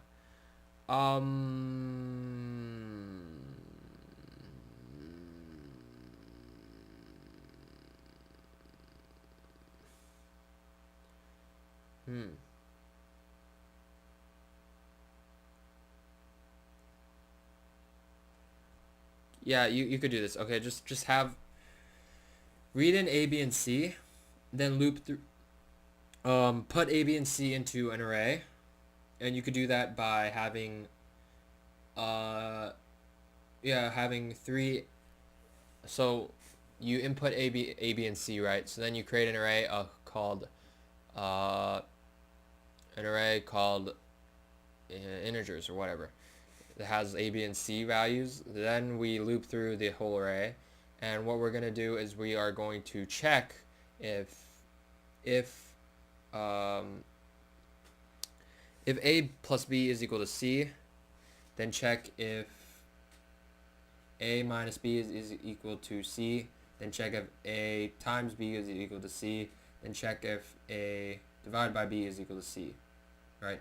Then after that, the loop will continue, and it's going to check if B times A is equal to C, then check if B times well, you can't check by itself, right? So it'll check if B times C is equal to so basically you're just trying to get all the combinations. So it's just like that other code that I wrote, except instead of doing A, B, and C, instead of doing alright, so I'm gonna delete this code. Well, never mind, I'll keep it. So instead of doing the A, and then doing A, B, and then doing A, C, instead of doing that, we're gonna do A, B, C, then do A, C, B, then do A, C, B, then do A. Oh, okay, yeah, okay, so that's all A, then do B, A, C, then do B, C, A, then we do C, B, A, then we do C, A, B. That's all it is. A, B, C, then we do A, C, B, B, A, C, B, C, A, C, B, A, C, A, B. So these are all the possible combinations, and then just try to do so try to get these combinations first. Then after that, how about you guys do it? I don't want to hear talk about doing it so much because there's so many questions we have to do. It's not that bad anyway. So then after that, then you have to check if once you generate the characters like this, right? let's start with like array of characters and try to generate this.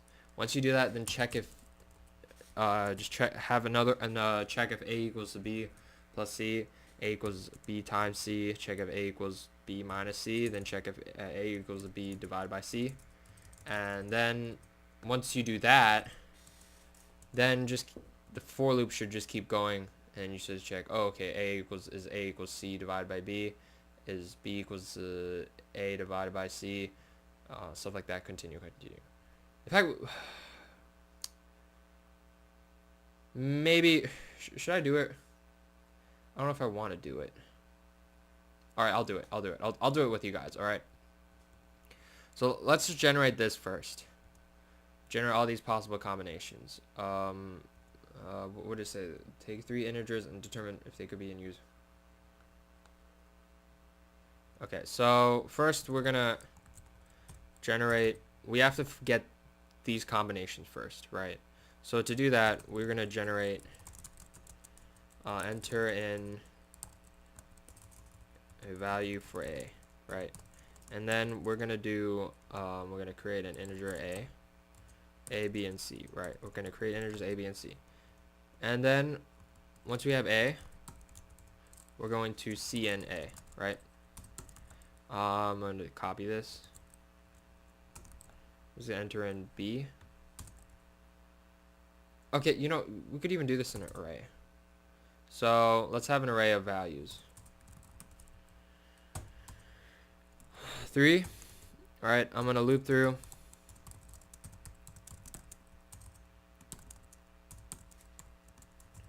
Loop through 3 times, right? And I'm going to cn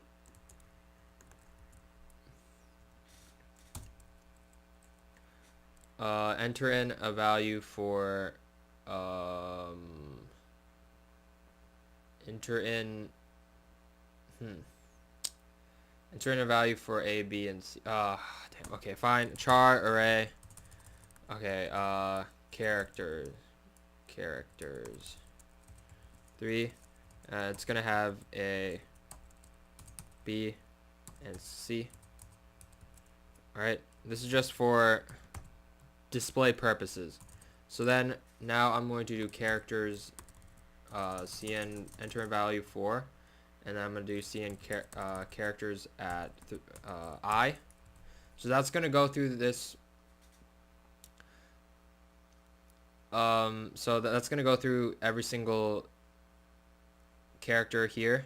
So I'm looping through. So this is going to check enter in a value for A, enter in a value for B, enter in a value for C, right? Then when I cn, I'm going to do cn values at I. And what is that going to do? That's going to enter the value for A into the index 0, and then value for B at index 1, and at value for C for index 2. Okay, so now that inputs all of the 3 values. Now I want to create the combinations of ABC, ACD, BAC, BCA, CBA, and ACB, and CAB. Okay, so to do that, I'm going to loop through 3 times.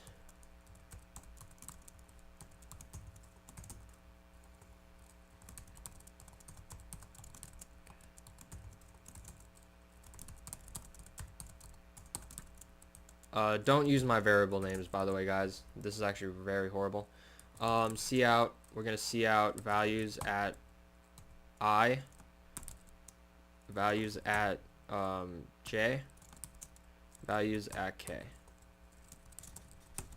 And this is going to print out all the possible combinations of values. That's going to do what we had normally, A, B, A, C, whatever, continue.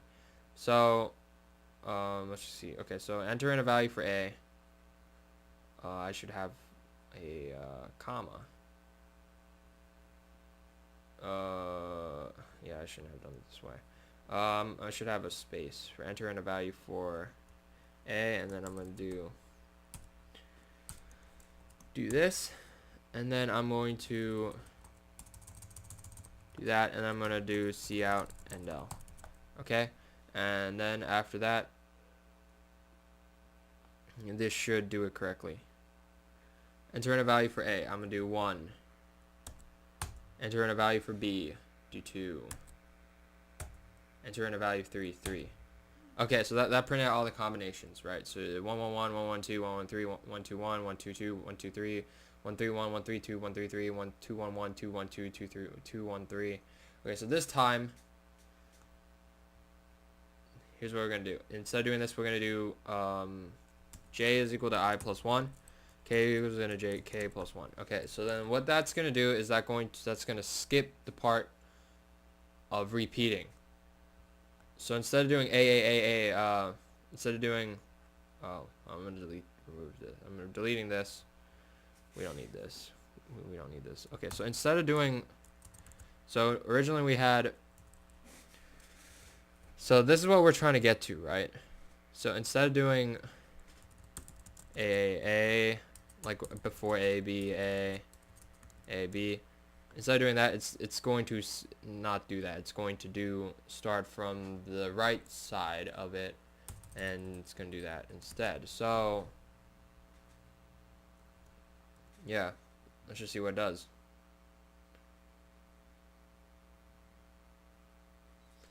One, 2, 3. Okay, so that does 1, 2, 3. Okay, so I didn't do this correctly.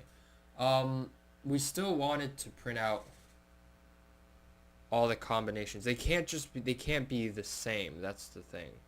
So it's still going to be 0. Okay, so the difference is that if I is equal to j, and if I is not equal to j, and I is not equal to k, and I is not equal to, yeah, if they're not, if it's not equal to both of them, then print it out. Whoops. So what does that mean? So if I do 1, 2, 3, yeah, okay, so that printed out. Okay, so that printed out 1, 2, 2, 1, 2, 3, 1, 3, 2, 1, 3, 3, 2, 1, 1, 2, 1, 3, 2, 3, 1, 2, 3, 3, 3, 1, 1, 3, 1, 2, 3, 2, 1, 3, 2, 2. But it's still not printing out the right one. So I have to do if j is not equal to k. Alright, okay, so I hope you guys understand what I'm doing. I'm looping through to get all the possible combinations. I'm looping through every single one. So think about this as so we have the characters A, B, C, right? Think about it. How many possible combinations can I have for the starting this place? This place, right? Well, you could have A, B, C for this.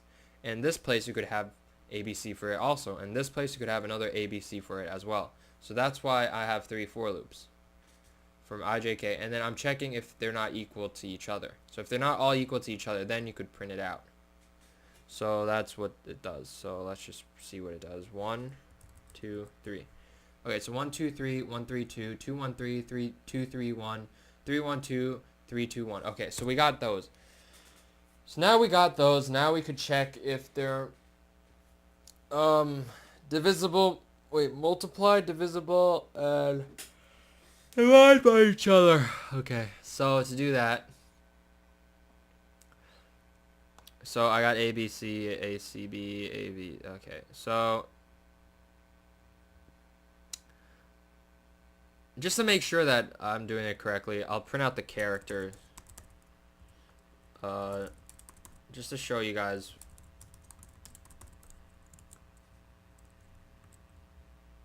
What it's doing. So I did that. And I printed out. So let's see, 1, 2, 3.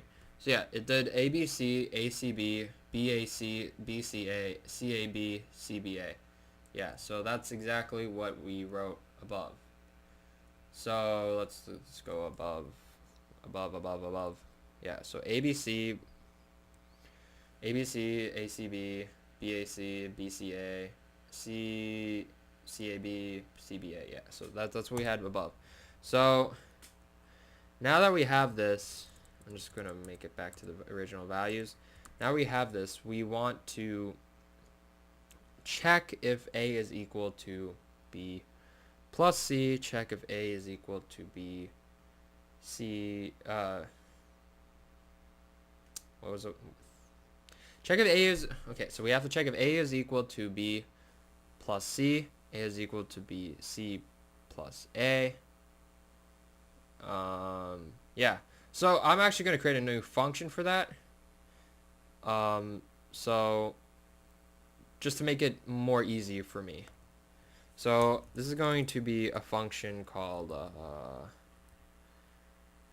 Boolean is it equal. So I'm going to have first number, second number. Okay, no, okay. Okay, okay, so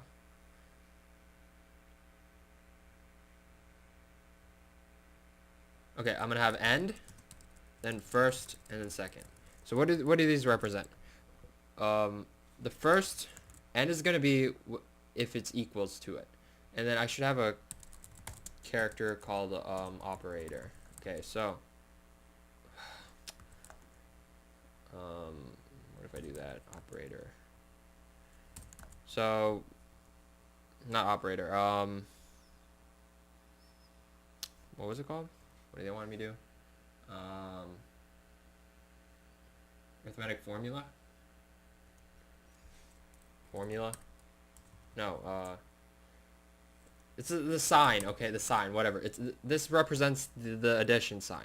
So what is end? End is going to be, does A equal to B plus C? And then this is going to check, does A equal to C plus B? Does B equal to A plus C? And so on and so forth.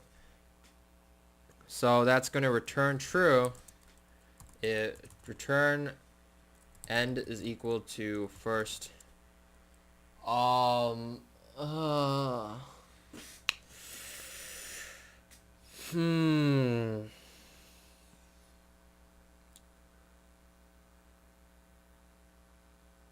So I'm not going to pass in the character. What I'm going to do is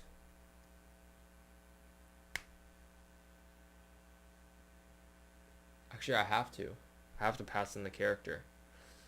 Okay, so switch sign. If the sign is if the sign is a plus, then we do break. The sign is minus, break. If sign is multiply, we're gonna do a break again. Case if sign is divide, break. Okay, be like that. Okay, so once we have that, we're gonna check plus, minus, multiply, divide. Okay, so plus return if end is equal to first plus second. We don't even need a break. So I'm gonna copy this and do this 4 times. You should never copy code, but in this case I am.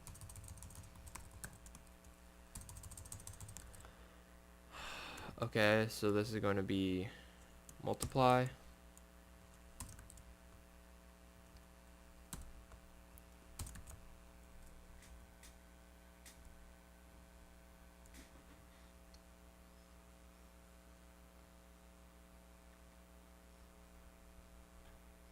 And then, yeah. So once you have those,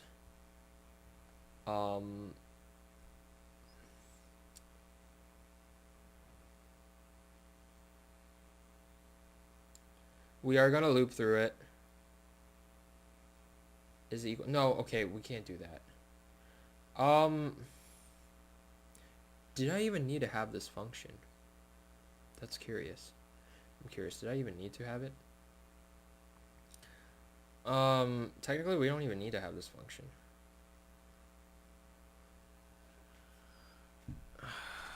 Okay, let's see.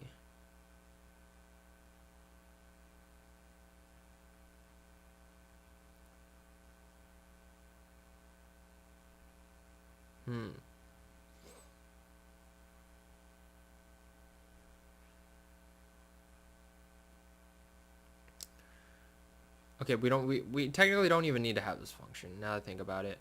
Okay, so what are we gonna do here?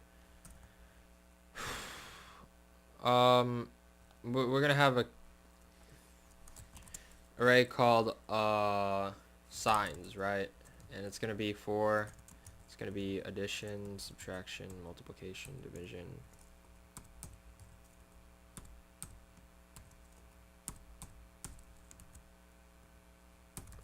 And then now what we're going to do is we're going to loop through this. Loop through all of it. We're going to check, does values at I equal to values at j? And if it is, then we print it out. Otherwise, we don't. So we technically didn't even need a new function, actually. So I'll delete the new function. This is a very messy program. It's probably because I use really bad variable names. Use good variable names. I'm gonna go over a book called Clean Code, and they go over good variable names. But okay, so now we're gonna loop through all the signs. It was called X. Oh wait, S for signs. Okay, 0, 4. There's 4 signs. S plus plus. All right, we're gonna go through every single sign, and we're gonna let's take this. These are the values. Now we're gonna check if it's switch. Oh wait, okay, loop through every single sign. I'm gonna loop through every single sign. So we're gonna loop through every single sign. Oh, we have to check if the sign is plus, then do plus.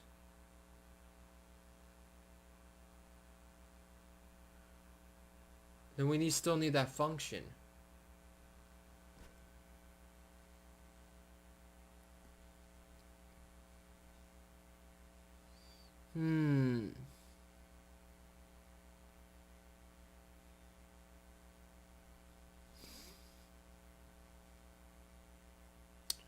Okay, there's a way to do this.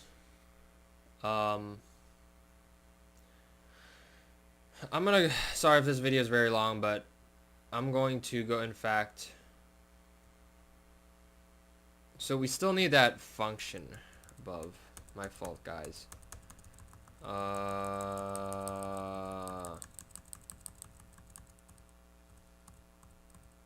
Okay, so is it equal? Okay, so we're gonna pass in the function. So we're gonna have a character called signs. So yeah, I did that. We still need is equal. So now we're gonna loop through.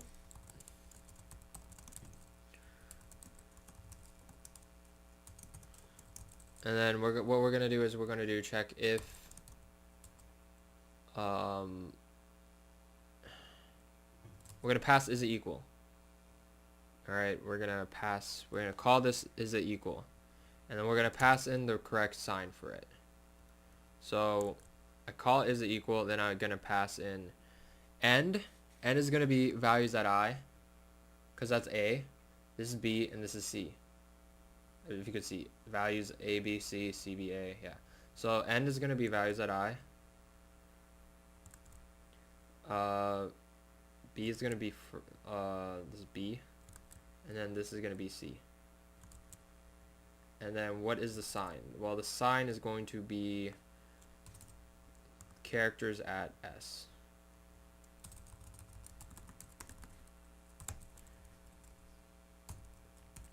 Now, if it's equal, then we print out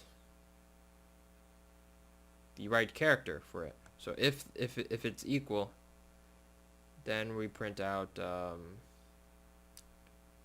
characters. If it's equal,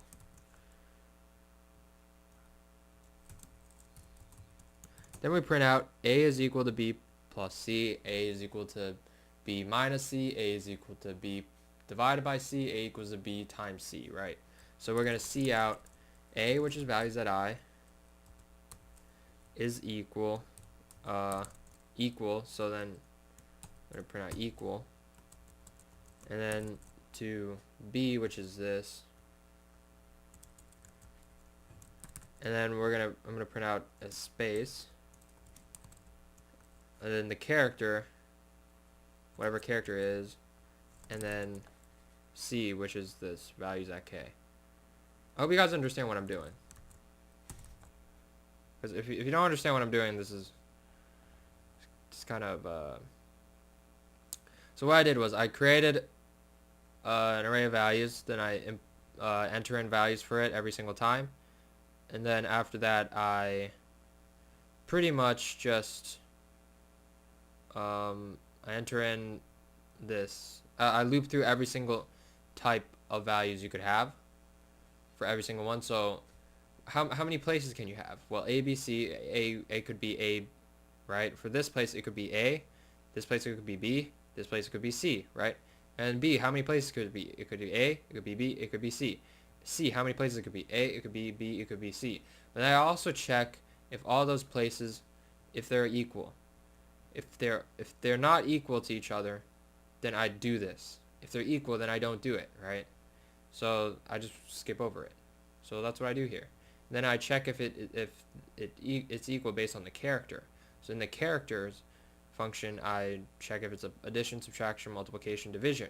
And if it is any of those, it returns true if it's if it does those, right? And then yeah. Let me just put yeah, okay. Let's run it. So let's see. Let's put 1, 2, 3. 1, 2, 3.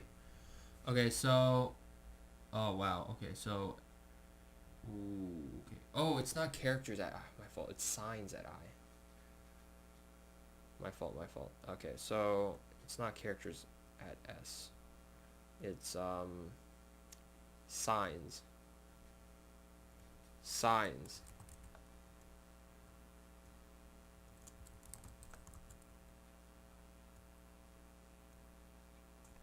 After that, we print out end L. So yeah, whoops, my bad. So now let's have a 1, 2, 3. So 1 is equal to 3 minus 2. 1 is equal to 3 divided by 2. Oh my god. Integer division problem. Okay. 2 is equal to 3 minus 1. 3 is equal to 1 plus 2. 3 equals to 2 plus 1. Okay, that was a program. This video is going to be so long if I keep going. Write a short C++ program that creates a pair class. Whatever. So yeah, that was this program of finding the combinations, writing all the combinations of the correct arithmetic formula. The problem about the thing was it's an integer. So that's the problem why integer arithmetic, it said 1 is equal to 3 divided by 2. In fact, it should, I should make it a double, cast it to a double to see if it works. So I could do that right here.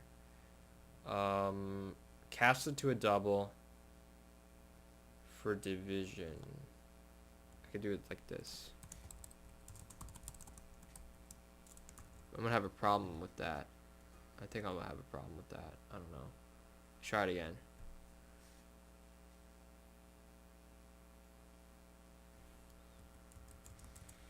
Okay, 1 is equal to 3 minus 2. 2 is equal to 3 minus 1. 3 is equal to 1 plus 2. 3 is equal to 2 plus 1. Okay, so I found all the combinations and see if it works. So that was done with that. Write a C++ program that creates a pair class that can store 2 objects declared as generic types. Demonstrate this program by creating and printing pair objects that contain 5 different kinds of pairs, such as int, string, float, and long. Okay, so if I want to do that, let me think. Int, string, float, and long. Int, string, float, and long.